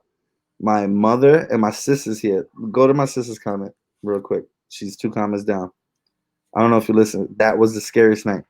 My sister picture, how old was she at the time? I don't remember. But, my sister and my brother, they're kind of small. So my sister, my brother, and my mother had weapons that were like bigger than them. Somebody had like a bat. Somebody had like a fucking machete. And they're fucking frantic, scared out of their minds. And I'm like, what's going on? And they all looking at me kind of with this face where like they don't know how to explain to me what's going on. And what happened was they called 911 and they called my dad. And then my dad called me because they figured while waiting for 911, I was there. They knew I was getting on the train, you know, go save your family. Mm-hmm. They called 911 because they said there was people in the house destroying it. They heard everything in my basement where I lived being thrown around. Like if somebody was just in my house, broke through the basement door and destroyed the chairs. They heard the chairs being thrown. Door, what how you say it? You know, shit being rummaged through. You know, the drawers. And so then there's a part where I had a big ass dog, huge dog, like 135 pounds. She's like, yo, send Chrono down there. Rest in peace, Chrono. I miss you, buddy. So yo, he's like, yo, she's like, yo, send go to her shit again. The dog running upstairs. She sends the dog down because my dad's like, all right, while the cops are there, unleash the dog and close the door behind him. What kind of dog was it? He was mixed, Siberian Husky, and I believe like a Labrador or a Mastiff. I'm thinking Mastiff because he's big. Yes, my sister wrote, I can still hear the metal white chair. So what happens? All right, so you send the. I had these metal white chairs. I had a table. You send your dog. Bro, he didn't make it downstairs. They opened the door. They opened the door, and he went a couple steps, turned around, and came running up the stairs with his tail between his legs. Oh, all his hairs were standing up, and he came running up yelping. I'm getting chills right now. So long story short, around the time he came running up the stairs, seconds or minutes later, they say is when I came through the door, and the sound stopped. I went downstairs. I don't even remember if the chairs moved a little bit, but nothing was messed up. But it was so real. 3 people that they got weapons. They called 911. They called my dad. And how do you explain my dog? You know what I'm saying? They heard something. Maybe it was the lady in the white. Lady in red. There's no song white. I don't know why. Stupid shit. Songs pop in my head. But yo, so mom, you there, right? Look, she put that was scary. Mom, we're putting your comments. There's a little bit. Oh, you went down there and nothing was messed up. You went down there. Yeah, right after that, I went downstairs and I slept. I was up all night. Oh, the comments come good, but I just hit them up a little later. My fault. I'll be more accurate. It's all good. It's all good. So, Ma, do you remember that night? I hope she remembers this well. Do you remember that night I came running into the room and I'm like, Ma, there's a ghost in the room. And I saw a woman in white. This was 100 pounds dog, scared as shit. So Ma, I said, yo, there's a woman. I saw a ghost. And you came in the room, and as soon as your foot just said there was a woman in white.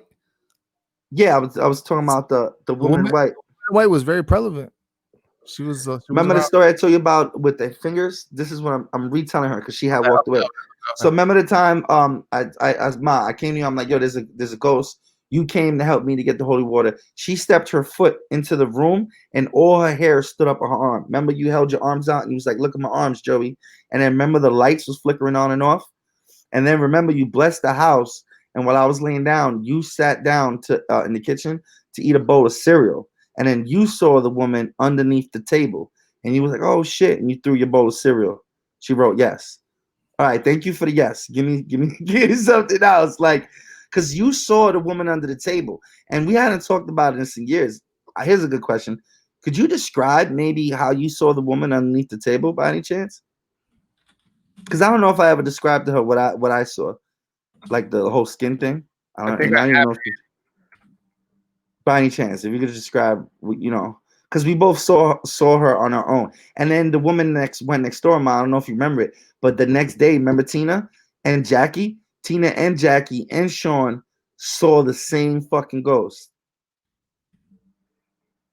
All right, we're waiting for some type of response. Yes, I saw a big figure. All right. She was big. Was it white? Because I saw something white when I saw. I saw more than a figure. I got to see it up close and fucking personal. I'm just curious if she saw white or something. But yeah, man, my mother's had some real scary ones. My mother is very rarely she'll have an experience, but when she does, it's always something fucking dramatic. Interesting. She said never a white. I always wonder about that sometimes too. So out of curiosity, well, so then if it wasn't white, was it like just a dark figure? She put never a white, also dark. All right. Yeah, I don't even know what to think, but that's our story. My mom has seen some shit. With my mom, one always black or dark. With my mom, you know, we've had our own little experiences and we'll trade stories, but the one experience we shared together, I'll never forget this day. I used to have a pool table for this one summer. I had a pool table outside, like a billiards table, you know, and it would get damaged with all the weather. So I'm like, fuck it, you know, one summer we're gonna give it a good summer. So long story short, I'm playing it outside, and I'm gonna sound crazy, but I heard a woman screaming at the top of her lungs, right? And I stopped in shock. I'm like, looking towards the sound. Everybody's like, what? And I'm like, what the fuck you mean what? You don't hear that screaming? And they was like, no. I'm like, yo, there's a woman screaming. I'm getting chills right now. They were like, no. And then all of a sudden, every fiber in my body was like, your mother's in trouble. I was like, my mom's in trouble. And then I heard another scream, and it was my mother's voice. I heard her scream her fucking head off. Yeah, look at what my sister said. Wow. So she screams that. So I heard like some weird scream that nobody heard. My sister, I think, was one of the people playing pool with us. Were you playing pool with us, sis? I ran inside. Like I was, gone. Because I don't know, my spider sense kicked in. So I ran upstairs. And no lie, dog, as I'm running up the stairs, a water bottle flies out of the bedroom and hits my mother. My mother starts panicking. I didn't know that. I didn't know that at all. Interesting. Yeah. Supernatural. That's really interesting. That's really interesting. For something I won't get into, but that's really interesting. Cause yeah, that's really interesting. I seen a ghost one day that it bugged me out. So anyway, what were we talking about? Cause I'm in one place, I got distracted. Yeah. My mom. So my mom got hit with the water bottle. This is the funny story. My dog's related to this. I felt everything she went through. Wow, that's powerful. Yeah, she felt like it had something to do with my aunt. And now that she says that, I forgot that she mentioned that, and I didn't realize my aunt that happened to my aunt that day because I heard like a woman scream that wasn't my mother, and then my mother. So then I get mad chills. She gets hit with a water bottle, and to calm her down, I start acting like a tough guy, and I'm like, fuck ghosts, they ain't scary. I ain't scared no ghosts. I'll punch a ghost in the face, trying to be stupid, make her laugh, and she's like nervous, laughing and crying, and I sit down on my bed, dog. And something jumped on my bed so large, it was like the size of my dog. Because I didn't get scared, I didn't think ghosts. I thought, oh shit. This is what I honestly thought, 100%. That ghost better leave my dog alone. I thought the ghost scared my dog. So I turned around with my arms out like to hug my dog and catch him.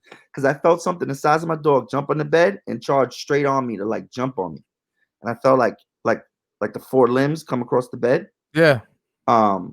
And I turned around and I didn't see nothing. And then I got scared. And I'm like, okay, Mom, I'm fucking scared now. And I rarely get scared. And I was like, yo, let's go outside. And we just had to compose ourselves. And I don't know what else to say. But that really happened. You had a lot of supernatural experience. Yeah, tons of stuff. I mean, she felt that also the bed. Were you sitting on the bed or were you standing near me? Because I can't even recall. It was such a crazy experience. But yeah, she was still in the room when it happened. So I know she witnessed that whole shit. Maybe she was on the bed too. But yeah, it felt 100% real. The chair story with the dog was scary too. I mean, you talk about touch, right? Well, this one time I'm at a friend's house, and it was weird because I had slept at that house so many times because I used to work in the city, and her kid never ever. You need a new underwear anyway, Sick Vic. You probably had holes in your shit. Sick Vic, what would you do if a ghost jumped to your bed? He'd choke him. He'd choke him. Real nigga choke. Oh, we both were sitting down. Yeah, scary. Shit, that was terrifying. What was scarier to you, seeing the alien monkey things or the ghost? You know what was terrifying? I gotta tell you this. I was talking about my one touch incident. You would think the touch would be the ultimate because I'm always terrified of like the touch because I've had friends say they've been touched.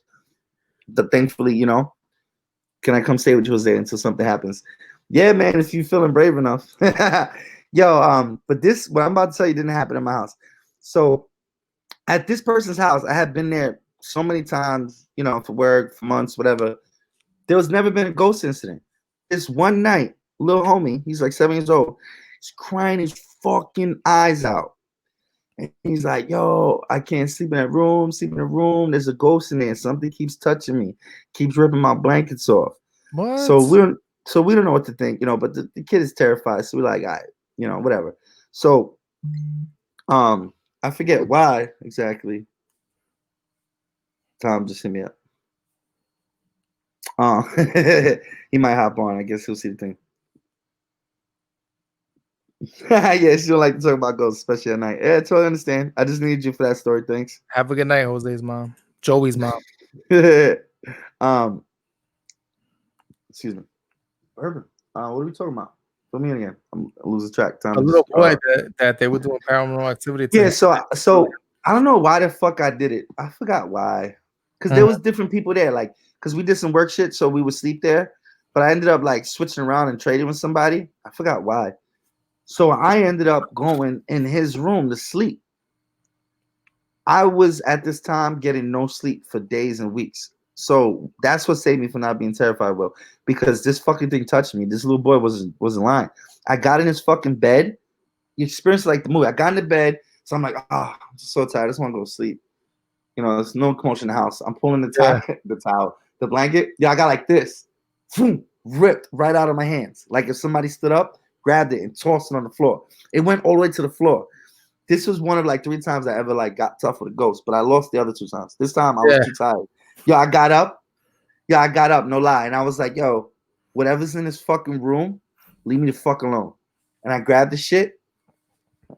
What's funny is the first time I couldn't go back to sleep. I couldn't go back to sleep. Yo, normally I wouldn't, but honestly, when I tell you that I was working like 50 hours, when you work like 50 hours, 60 hours a week for weeks at a time, you don't feel nothing. You just you're a zombie. So I was like, fuck it, I don't give a fuck about this.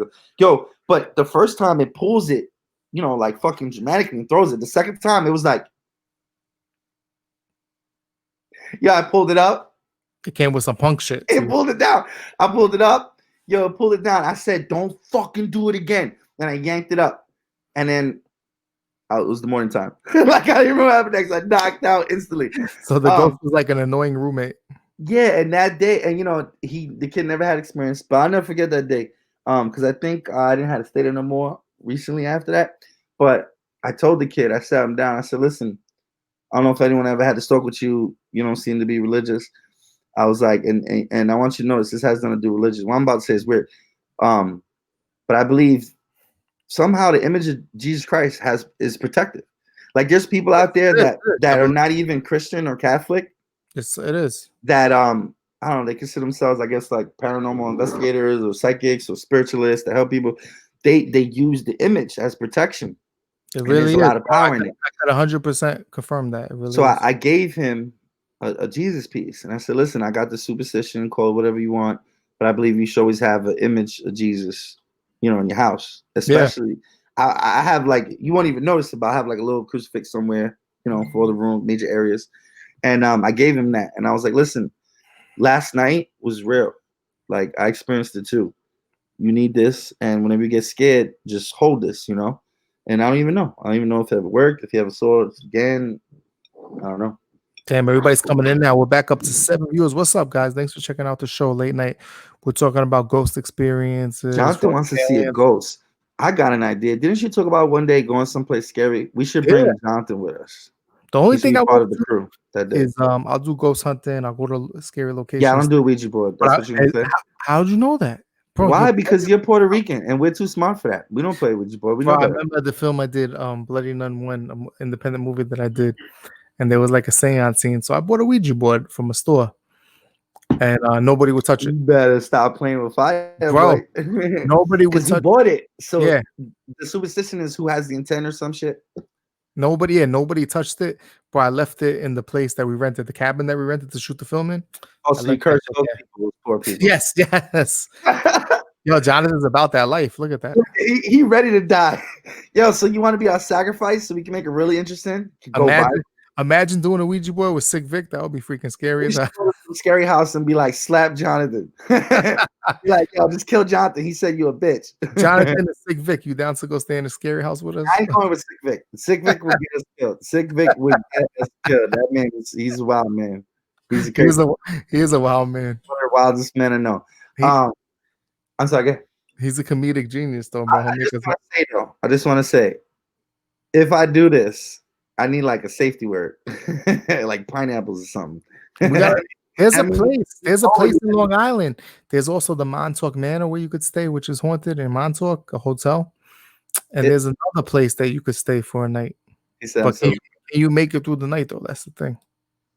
Now, all I really gotta do is, I wish I could take you out to my old house. My old house, one of my last 2 old houses, definitely has shit going on. Where I live now, I look at it like a regular house. I've had some incidents, but like I told you, I believe they're always there. They're everywhere, and I believe some spots could be worse than others. Sometimes can be worse than phases. If I see it, I'm out. If I see a ghost, I'm out. When we get to the Halloween special, dog, your sister said, "Joe, don't do it." I don't know which one she's warning me about because this is terrifying one. Okay, for the Halloween. Listen, for the Halloween special is going to be different. It's not going to be a podcast. It's actually going to be a live show where we're going to go and stay in the ghost. I clearly remember, sis. I'm sorry, my sister's distracting me. It's okay. I did go once, but what you have in mind is way more gangster. They took me to like a cemetery or something. So I kind of felt a little guilty because, it was a cemetery. But what's funny is my sister almost died that night. Oh my God. My sister fell so hard. She didn't really die, but the way she felt, like she should be dead. I never seen someone fall that hard. She ran. They were running from something. Everyone split up. Yo, we went there deep. And they were walking near the graves. And I don't know, I was superstitious. I wouldn't go nowhere near the graves, so I stood on the trails. Yeah. And bro, the trails was bad enough. Like, I don't know if I was just in that mood. I kept thinking I was seeing and hearing things, but I couldn't really like get nothing like dead on that I would say I saw something. But it was definitely creepy as fuck. And driving horrifying. You don't know what's in the woods. Car, but I brushed it off because it's not enough to really say. Bro, I remember like being a little kid when I came to Long Island and going through the woods looking for stuff, looking for like old Playboy magazines or whatever the hell we were looking for as kids. Bro, looking for that, and like, what? Why would you think that would be in the woods? Because somebody always do it in the woods. You would always. Really? You would always out here in Long Island. Yeah, you would always find one in the woods. Right, well, to be fair to you, I had it like buried under a tree, and you would see like little areas where people would stay, like little tents and little sleeping bags where bums would stay and woodsmen would stay. Like my sister just said where she took us to. Have you heard of Satan's? I don't even want to say that name. Well, it's called Satan's Trails, and the other thing about that place is I remember telling them. We went in 2 cars, so I don't know if it was the same day and I was just in the other car, or if it happened right before they took me over there. My sister, she's gonna have to back this up because I think she was one of the people that witnessed it.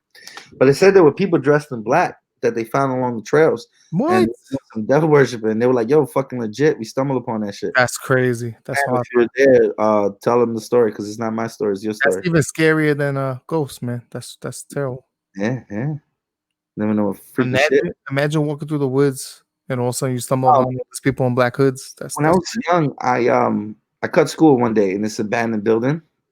And I mean, it was a whole fucking building, bro. 4 floors. We were roaming around. 2 apartments on each floor. Shit was wrecked. When we got to the top floor, someone had broke through one of the walls. So the wall was half down. You could climb into the next room. I didn't step foot in that room. We were just about to. We explored the whole shit. We explored it all day. It was one of the funnest days of my life. Probably stupid. We could have got hurt. Well, when you're 16, you do stupid things. Yeah. I was like 16, 14. That's one of the coolest things to find an abandoned house or abandoned place. But now that I'm older, I realize how dangerous it is because you can run into a psycho, a homeless person that wants to protect the territory. I actually had friends one day that used to break into the scary spot. And one day they went back and there was a fucking knife in the wall, a huge like war knife. And it said, "I know y'all been coming to my spot. This is where I live. If I see any of you, I'm going to kill you." You never know. It was a scary night. Homeless people be setting up shop. Yeah. So in this floor, though, what was scary about this room is I think people were doing like fake devil worship, or maybe they got bored and tagged it up that way. But bro, there was fucking, I think it's called hexagrams, right? Is that what it's called? Pentagrams? Yeah. There was pentagrams spray printed all over the fucking walls and weird symbols I'd never seen before, I couldn't recognize. So needless to say, I was like, let's get off of this floor. You know what I'm saying? I wouldn't even step foot in the room. We were about to go in, and then I seen all the spray print on the walls, and I was like, yo, it was just weird. It's like, why did they bust through that wall and make that area for that. I don't know, crazy. Vic made a good point. Squatters, you always got to worry about squatters being around when you go to a place like that because they're always there. Those little abandoned places that you pass in, let's say Center Reach or Mastic Shirley, there's squatters in there, man. So you can't just go in there. Story recently, I think it happened in 2020 or 2019. I forgot why exactly, but some kids were snooping, and some crazy old guy set up a booby trap to protect his stash. Wow. And he killed one of the kids. They set off the booby trap. Damn. Died. That's horrible. I think they charged the homeless person. They found him or something. They charged him. Did you ever hear the story from Marilyn Manson? What story exactly? Look at Tom. Is it 10:30 yet? No, right, Tom. Next week, Tom, you'll come and join us next week. Yeah, next week we're gonna wrap up soon. I didn't even realize how much time spent. Honestly, I thought it was like way under the hour. Tom was out partying tonight. I know what Tom was doing, but I'm not gonna say. Tom, I want 10% of your income every week. Well, I'm telling everybody right now. Yeah, supposedly Marilyn Manson, when he was a kid, he said that he was doing like what we did, like snooping around, and he came across this like basement area or like this abandoned shack in the woods, and they found like this book of like, like devil worship, something like that. Bro, open it. I hope they didn't open it. He said he opened it and they started reading it, and then he heard like this evil chanting and this and that and stuff, and he said it bugged him out, it scared the living shit out of him. I forgot the beginning of the story. Marilyn Manson, the singer. I wonder if he's just saying that shit to excite people. I don't know. He was a weirdo. Like he's never seen anything so evil like that and so scary like that. He is a weirdo to begin with, but yeah, that's weird for him to say that. But wasn't he the whole guy upside down cross? Like that was his image. Yeah, but it was just like supposedly it was just an image for him. He really didn't, Tom said next week, please. He wants to get on the show. What's up, Cal? Yo, what's Cal, up? what's the ghost story? Oh, what's up? We're talking about some ghost stories here. You want to take it into the time lapse or the intuition? I could give you some stuff in there. And we started. I wanted to brush upon. I had a whole bunch of topics, but we went in a different direction. It's good though, man. I like the direction. I didn't know. We just started. No, I like this, man. And just saying shit off the head because I thought you said you was kind of winging it. It was real. I mean, I had. You ever have a program? I'll pull it back. I just went with it because you're like, yo, let's just wing it. No, I had Urban Legends for New York. So then I like this. We'll get into that next time. I like this. I was gonna say because at this point we only got a few minutes anyway. Yeah. Save it for next week, and that'll be one of the topics. It's funny you said Urban Legends. So next week let's do Urban Legends, Ancient Relics, because Jonathan came up with some good ideas. And I got some dope shit to talk about with that. And the movie, The Fourth Kind. Jonathan. Jose, we're gonna put you on the spot. Kyle said you should do a rap for Bloody Nun too. Bloody Nun. Can you actually do like a little freestyle about the ghost, the woman in white right now? I can't really. Yeah, I haven't done that in years. Come on, bro, get a little something. Freestyle about the ghost. A freestyle about the woman in white right now. Shit. One night I was sleeping, woke up like, what is this? See, scary bitch. I was shitting in my pants. It was white, yo. I lost it. Yeah, I had freestyle. Yes, it was fucking scary. It was scary. I got a chorus though. Lady in red. Nah. Vic, stop trying to scare me, Vic. Yo, it's a ghost, bro, and they want you to talk about. Yo, but we were talking about the alien shit. I want to tell you about time lapse.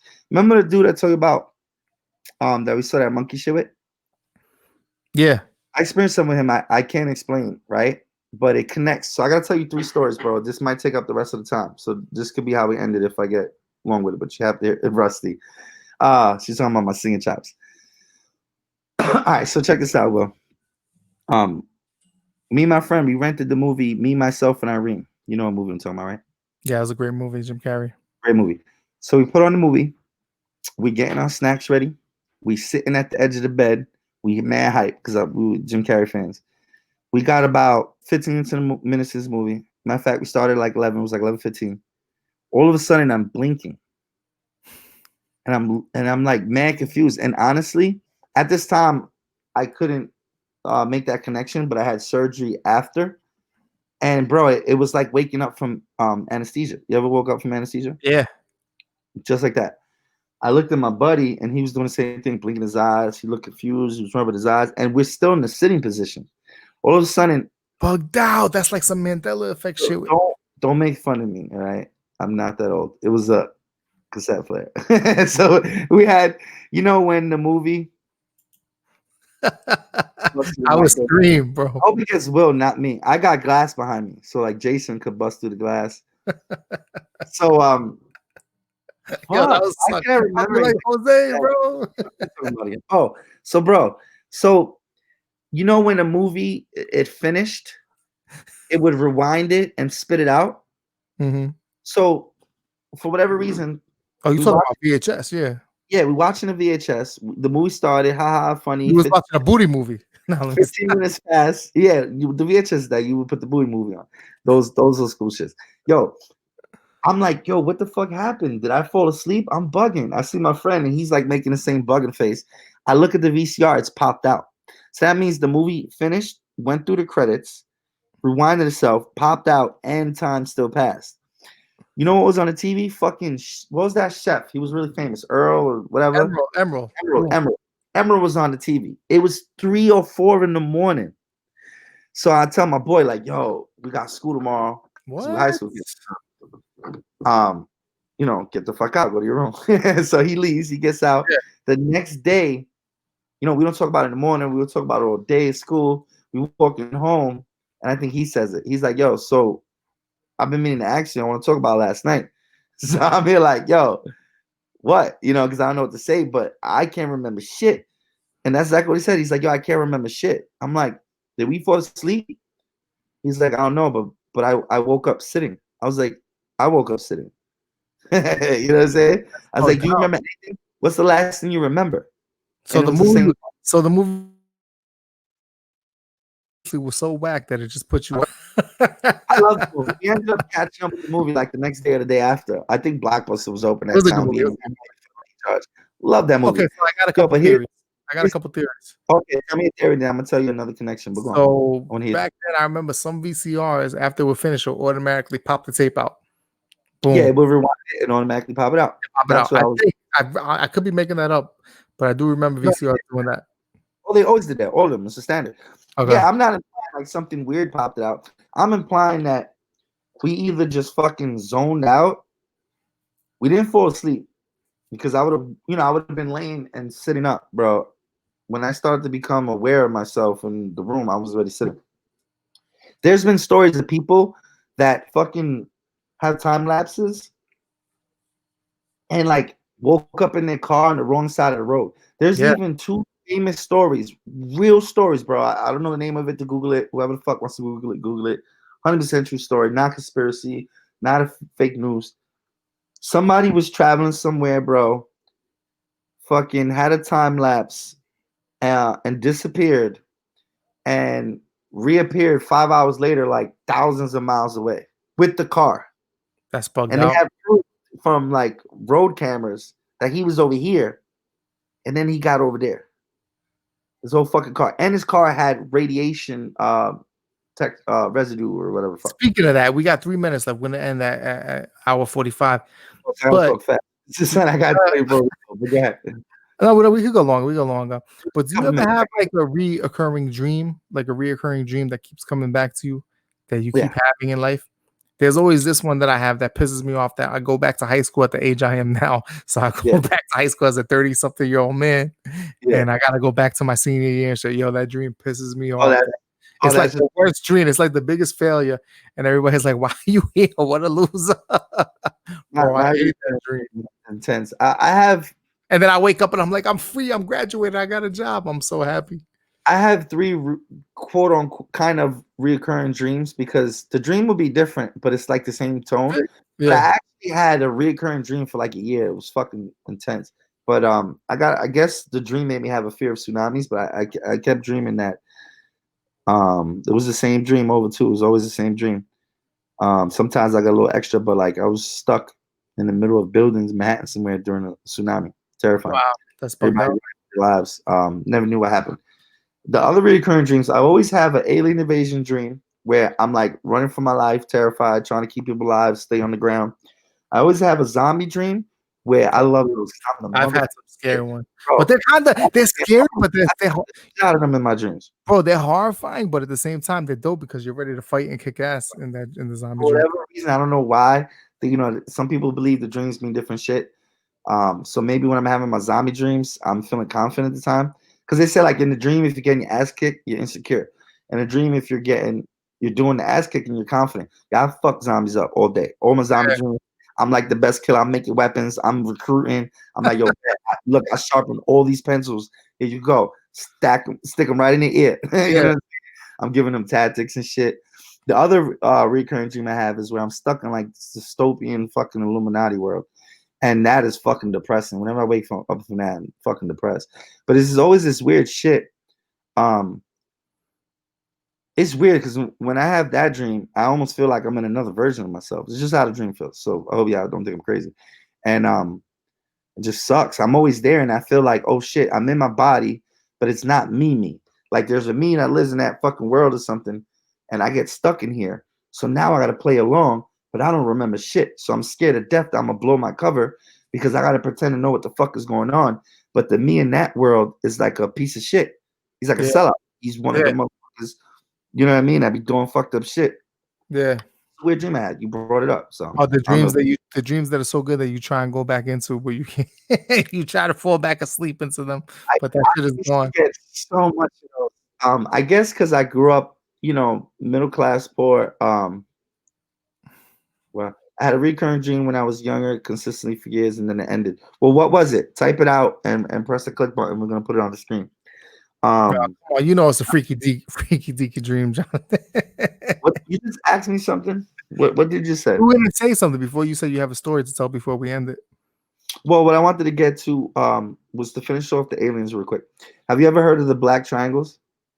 We gotta get to Crystal Skulls. I forgot about that next week. Next week, Ancient Relics. Jonathan, Ancient Relics. What's the other shit you said? Crystal Skulls. No, you came up with another good one. It was Ancient Relics, something else. Bro, I forgot. It's that time lapse shit. You gotta look at it. Well, Urban Legends. Oh, Urban Legends of New York, Ancient Relics, and the Fourth Kind movie. If you never saw it, watch it. My topics today were Urban Legends of New York and shocking urban legends at Disney, or shocking things that happened at Disney World. We'll get into that. Yeah, we'll get into that some other time. But I like the direction it went into. So this is how we're gonna end it. I'm gonna tell you some real shit. And I featured this on my old podcast, the Halloween podcast. I don't know which one you saw. Hang on, before we get into this, let me get Jonathan's comment, and then we'll jump right into that. Yeah. Jonathan Firm says, I'll be playing outside of my grandma's house alone, and the van will pull up, and I will be chased around by figures, and I would scream. That's bugged out. Yeah, that's really fucking creepy. Because I believe in a lot of weird shit. So who knows? Like, I'm not saying I believe in reincarnation, but I came across some crazy stories. That should be another episode too. There used to be a guy the government paid to find real cases of reincarnation. And his motherfucker was like, oh, here you go. Here's 300, like 323 of them. And the government was like, oh, shit. All right, well, we're going to shut this program down because we don't find any use for it and we're spending those money. But he came up with 3 almost undeniable cases of reincarnation. What if in a past life he's remembering some memory of another life? Yeah. So we like to play around with weird theories. What do you think, Jonathan? Or it's just a dream? This is a topic from the Halloween show that you're going to talk about, or? Yeah, it was touched upon because we did 6 episodes and one of them was alien heavy, right? But so it pertains to the time lapse. But I have to fill you in on something. I seen a UFO one day with a buddy, right? It was one of the most terrifying things I've ever seen. Yeah, UFO back as a ghost. Maybe we're all ghosts right now. What was that movie where the ghosts were really Sixth Sense? The live ones and the alive ones were the ghosts. Bruce Willis, right? Sixth Sense. No. The others. And the others, they thought but they were actually the ghosts, and they were haunting. They were haunting what they thought was their ghosts. What? They didn't know they were dead, and it argues. I gotta watch that. I don't remember. Sometimes spirits don't know they're dead, and once in a while they'll get hints of it. That actually sounds awesome. Is them noticing, like they thought there was a ghost family in the house, but the ghosts were really the people that moved into the house. It was real cool. Gotta check it out. That's old school. the whole movie though. I just blew up the whole plot twist. So yo, check it out. So we was talking about great movie. So we was talking about UFO sightings, right, on the episode, and at that time, my podcast host and another person that was doing it with us told me some stories of theirs, and it blew my mind because they witnessed what I witnessed, and I never talked about this with them. It happened live. They didn't get to hear my story. They described word for word what I seen. So what that is these black triangles. There's lots of different UFOs, right? But one common UFO sighting I found out, I witnessed this black triangle with my buddy, and then I read about the phenomenon. The phenomenon, me reading about it didn't happen first. So that makes it even more real to me. But me and my buddy, right? My buddy, he took me to the spot. It's a really secluded spot. So we over there, and all of a sudden, it sounded like a helicopter and a motorboat put together. But we hear this loud, deafening engine, and something hovering. And his sunroof was open at the time. I could even feel wind. I look up, and above us is a fucking UFO. It's a backwards black triangle. What? It's a backwards black triangle with a red light. And yo, listen to these details carefully. And I say backwards triangle because, all right, so if this is our car facing this with the headlights forward, so I'm in the thing forward and I'm looking backwards, freaking out. It's coming this way. So the points of the triangle is forward, not behind it. Mm-hmm. So it's like a backwards boomerang or a backwards triangle. So the shit's coming red light, white dots. It comes right over us, slow as hell. It probably lasts like a full minute. We freaking out, screaming, "What is that? What is that? What is that?" The shit passes us. Then I see it go like this and come down. Like a triangle position, yeah. Yeah, right? So I don't see it land because the tree line, but we see it was coming down. You know, it turned and it's landing somewhere dumb far. So this is Mastic Shirley area? To be honest, I have no fucking clue where it was. There's a history, there's a history to that. In the papers. I'm gonna ask my friend to find out so for me to connect. Because honest God, I don't fucking know. At the time, I was young. I had freshly just moved out here. We went to smoke. I'm being real. We needed a spot to smoke. We went out there to smoke. Marijuana, for those that wonder, not crack. So we went there to smoke. And while we were rolling up, so no, we were not high yet. We did not get to smoke. Because somebody would be like, "Oh, you was high and you saw an alien." I hate that shit. Don't make you hallucinate. But yo, so here goes the connections, right? Black triangle, I mentioned all shit. Fast forward years later, my friends tell me a ghost story, alien story they have. One of them, she was at a party with like 50 people. Wait, what'd you say, bro? What? Stop playing with me, bro. You messing with me right now, bro. What? I don't know what I did. Oh my God, bro. So this is what they're saying. It looks like the plane that crashed. The plane. And the UFO that crashed in Shirley years ago in the 70s. This is how they describe it. Look. Talks about? Is it a black triangle? I never knew what that fucking thing looked like, but they're without a doubt in Shirley. Bro, that's kind of like a triangle. It is kind of like a triangle. But what is this? Like an outline of a sketch or something? That's a sketch of what they saw. Oh yeah, they definitely saw a triangle then. That's close enough. Absolutely. That's the thing I saw. This part, my fingers ain't showing it. Mine's it had more of a. It's close enough. It's close enough. The shit I saw is a little different. It looks literally like a triangle. That is like a triangle, but they made it in a certain way where it kind of almost. Yeah. Like they made the shits too thin and narrow because it's not that narrow. It's more like an actual triangle. So it turns out, long story short, so one of them is at a party. Huge light covers the whole party. They're all they're all shocked, stunned. I forget how long they said they stare at it. Everyone stares at it, mouth open. It gets closer to them, shines light on them, drives off. I meet people at the party. They can reference her story. And these are people I know don't lie. I really believe their story. My co-host, Steve, on the other podcast, you met Steve. He starts telling his alien story. And none of us told our story. But we all described a black triangle moving backwards.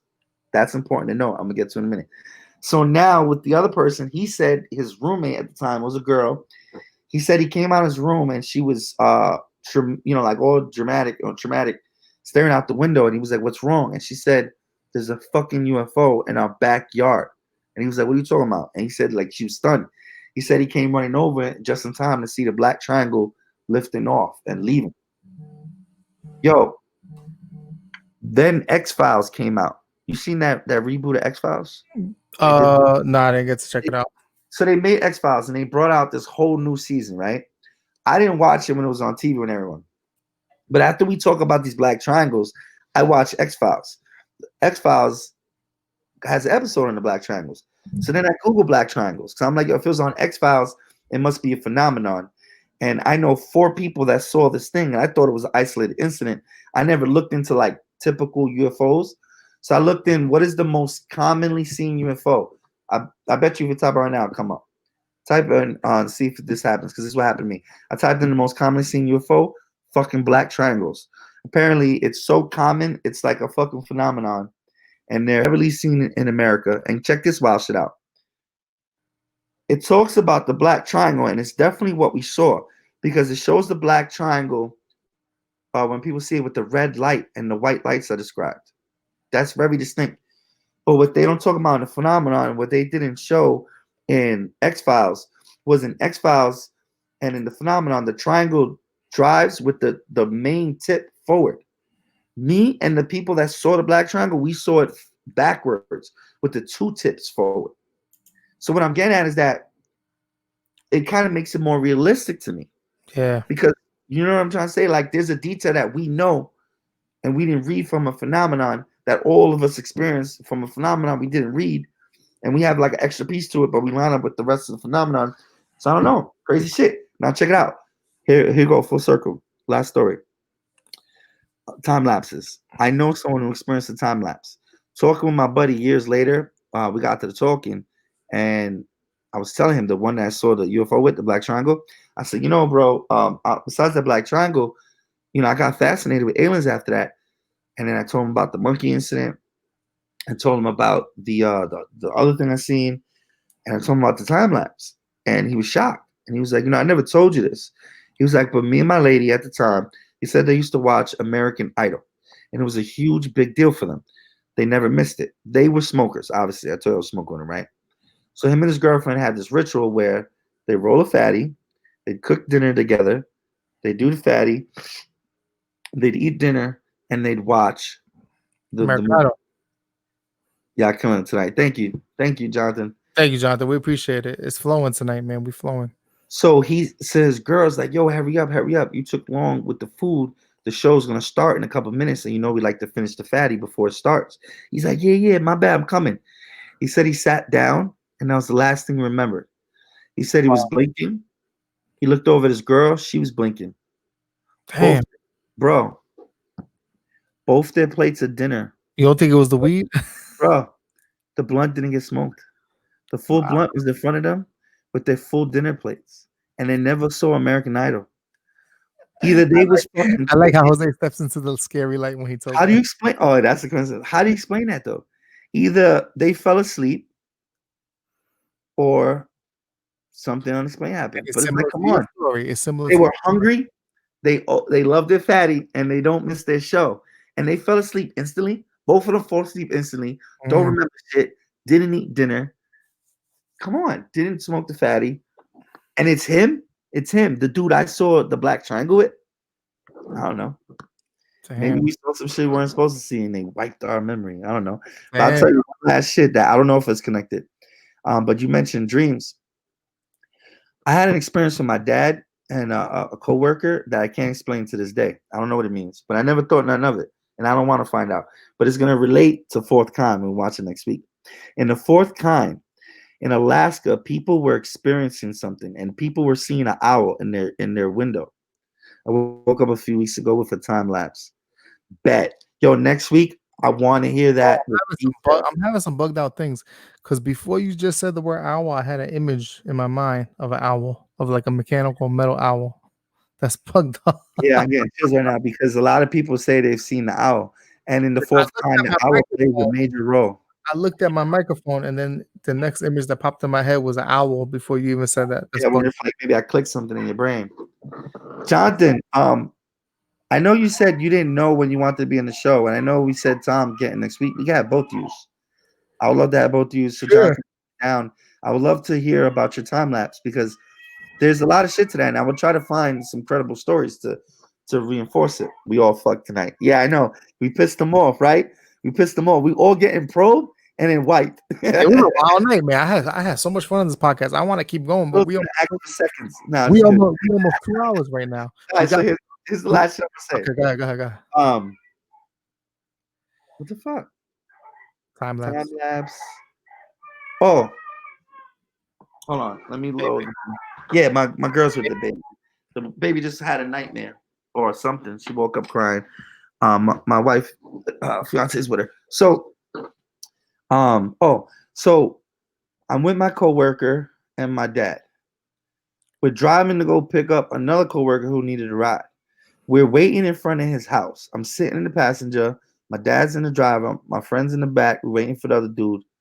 I fell asleep. Well, I don't remember what I dreamed. I don't remember what scared me. I remember being, damn, I'm tired. You know, I don't want to go to work. I was working night shifts and I was up all night at the time. We were going to be working all night. So I was fucked. I was going there pretty much breaking night. But it's daytime. Weird schedule. I don't know, bro. All I know is I woke up. I wish I could describe it to you guys. See if you can see me. I woke up and I guess I was having some weird repressed body language or I was acting out my dream. But I don't remember enough of my dream. I just remember being terrified. But I woke up on top of the seat. Like both my feet were on top of the seat. Mm-hmm. And I was pressed up against the top of the ceiling of the car. And I was like this. And I'm going to be honest with you. I was saying stuff, right? Damn. It was weird. Like I woke up like mid-sentence. So I was aware of what I was screaming. And then they repeated what I was screaming. I'm getting chills. I kept screaming, oh my God, what the fuck is that? Don't touch me. Get it away from me. Get it away from me. And I was like this. And they said that I just like woke up like fucking screaming, get it away from me. What is that? What's that? And I was like this, like pressed all against the fucking car for something not to touch me. That's how I woke up. And I was like, and I just looked at them and I was like, I did something weird. Like it was weird. It's like because I didn't remember what I was scared of. But I caught my body in the act. And they were like, bro, you was having a nightmare. What were you dreaming about? And I'm like, I have no clue. But I just remember saying, oh my God, what is that? And they said I said it and how I was. It's like you were caught between two worlds of sleeping and being awake. Maybe I had some like terrifying dream. Like let's just say, for argument's sake, maybe abductions are real and I was abducted and your shit get repressed. I think maybe that could have been that. Or I don't know. Because I've never had a dream like that. I don't know what I was dreaming. I've never experienced. You could have. You've seen all these signals and all these and in these humanoids. I want you to watch. People were seeing the owl, right? Yeah. I forgot why. Maybe people were getting depressed. She was a therapist or something, or a psychiatrist. All of a sudden, she said in like a week, she had like 200 people come to her all talking about this owl. So it caught her interest. She said, how are 200 people from Alaska seeing the same owl? And they're having nightmares and sleep paralysis and sleep problems. Because that's nothing. You know, we talk about sleep paralysis with the shadow people, but some people attach that to abductions too. Who knows? Yeah. Some people say that's like your body remembering or something, or fighting in it. I don't know. We'll have to explore that in another episode. But last story I want to say is that not story, but last thing I want to say is that so she put them into hypnosis, and when she put them in hypnosis, son, that's how they was acting, just how I just described. They would go through the experience and they were all terrified out of their mind. Wow. And that's when she was like, holy shit, I'm onto something. And then I don't want to tell you the rest because you have to see the movie yourself. Fourth Kind is crazy. I gotta check out this movie and see what it's about. I got one sleep story before we get out of here. Yeah, tell me story and I'm good. I want you to know. Sadly I had to go to a funeral and I worked all day from like 5 to 6, like a 12-hour shift when I used to work at the post office. And I had to go all the way to Jersey for a funeral and stuff. And I'm coming back. It's probably like after midnight, and I'm on the Southern State, and I go past what is it, exit 41 to get to Sunrise. Bro, I fell asleep driving, and I woke up at exit 44. How bugged out is that, bro? How are you alive? And I caught myself and I started screaming, oh my God. Bro, how bugged out is that? I'm lucky to be alive. I used to have that as a habit for years. I used to fall asleep when I did security. I would fall asleep driving. Falling asleep on the road like bad. Yeah. The lane will wake me up.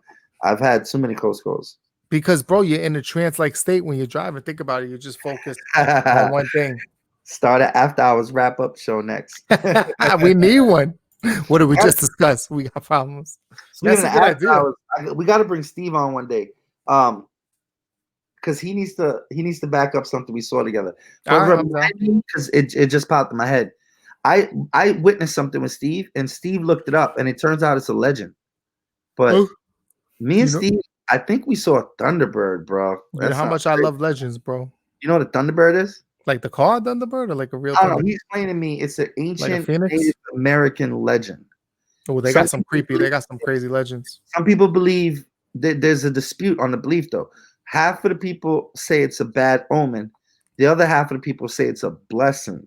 And only the most blessed seers or some shit says will see the Thunderbird. Do you believe in like omens and visions? I don't know. Maybe let's end it on a good note. I got one. We got to talk about intuitions, but I got some really fascinating like experiences. So before, am I fucking like? Let me tell you this one. Before I met my girl, whatever, I was going through a hard time and stuff, and I was meeting all the wrong women and blah blah blah. I remember I was driving home from a security job or whatever, and it's like 5 a.m, working the overnight shift at like 6 a.m. or whatever the hell it was. The sun was up, and I see like I look out the corner of my rearview mirror driving like a dog. It looked like a dog, but it was bouncing up and down while I was walking. I'm like, yo, no dog in the world walks like that.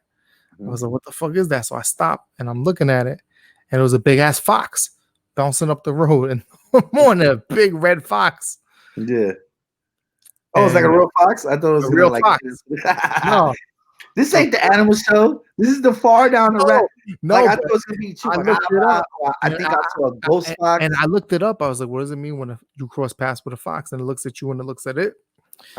It means that good things are to come. Okay, I see the connection. So shortly after I met my girl, I was driving towards Riverhead, and I seen that same fox with a little baby fox like in the sewer. And I was like, that was my fucking. That's a sweet story. Nice. So now you guys won't have all nightmares. But we got. I don't want to keep you guys up all night, but I have to tell you the Thunderbird because I brought it up. It's a fast one because I don't know what I saw. It was the weirdest thing. I never even heard of this legend before. Me and Steve are coming home from a gig with MMA Bug. We used to do video highlights, right? So we used to go places, shows, and so we come home from one of these shows. We used to do long trips in time. Yo, I'm driving. It's broad daylight. And my dude, the best way I could describe it is if a gigantic bird flew above the car and blocked out the sun. What? Like, we're driving, and first I'm going to describe what I saw, and then I'm going to describe what happened with him. But I'm driving, boom, boom, just driving, watching the road, we chatting. And you know when you start to see from the peripheral something coming in? So I see the distinct shadow of a bird, right? All the feathers. Now, granted, obviously this could be an eye trick, but I mean, because he described exactly what I saw, like it's funny with us today. To this day, we like that's not normal. It couldn't have been a bird because a bird don't block out the fucking sun. Yo, it was a bright day. You could see the whole road. All of a sudden, a gigantic shadow of a bird, perfect silhouette. I could see the beak, the tail, the ridges of the feathers on the wings. A big ass bird. And it appeared from the shadow like the wingspan, like fucking 40 feet. Like it was massive. And it dove towards the car and like swooped and went like this. And it happened so fast that my brain already knew. Obviously birds ain't that big, so the light must have caught it a weird way. But that's a giant. There's a giant bird in the sky. Obviously, it's not a giant bird. Yeah, right away, he said it's a Thunderbird. Well, so I wanted to see if it was a hawk or eagle because I think they're cool. And I'm like, yo, maybe it's a hawk because pigeons can't make a shadow that big. Son, it was massive. It was bigger than a car, right? So this is how fast happens. Boom, that fast. But you see it clearly. So I go like this. Immediately, my instinct was, I don't give a fuck what he's talking about. I don't give a fuck what he thinks. I have to see what I just saw. I gotta see what made a shadow that big. So I go like this, and it's gone. I don't see nothing. And all of a sudden, light. All the light appeared. So whatever it was, something was big enough to cast a shadow. Was it black? Didn't do that. Was it like a black shadow? Completely black, but a bird. So it was like the shadow. Look at this. Look at this. Look at this. Yeah, pull it up. He didn't show me no pictures, but he said he looked it up, and then he told me what. I guess I'll tell you in a minute. And wow, that is 100% what I saw, and that's how big I imagine it would have been from the shadow.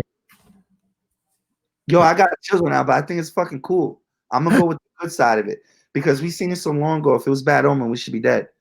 I'll take it as we're special people. But yo, it swooped, covered all the light, and disappeared, and all the light was back. I jerked my head. I didn't see it no more. And before I could ask my friend, did you see that too? I realized he jerked his head. And he looked at me and he was like, did you see that fucking bird? And I was like, it was a bird? What kind of bird? He was like, no, bro. The fucking giant bird that just covered the whole car and blocked out the sun. And there's no bird in the sky. Oh, my God.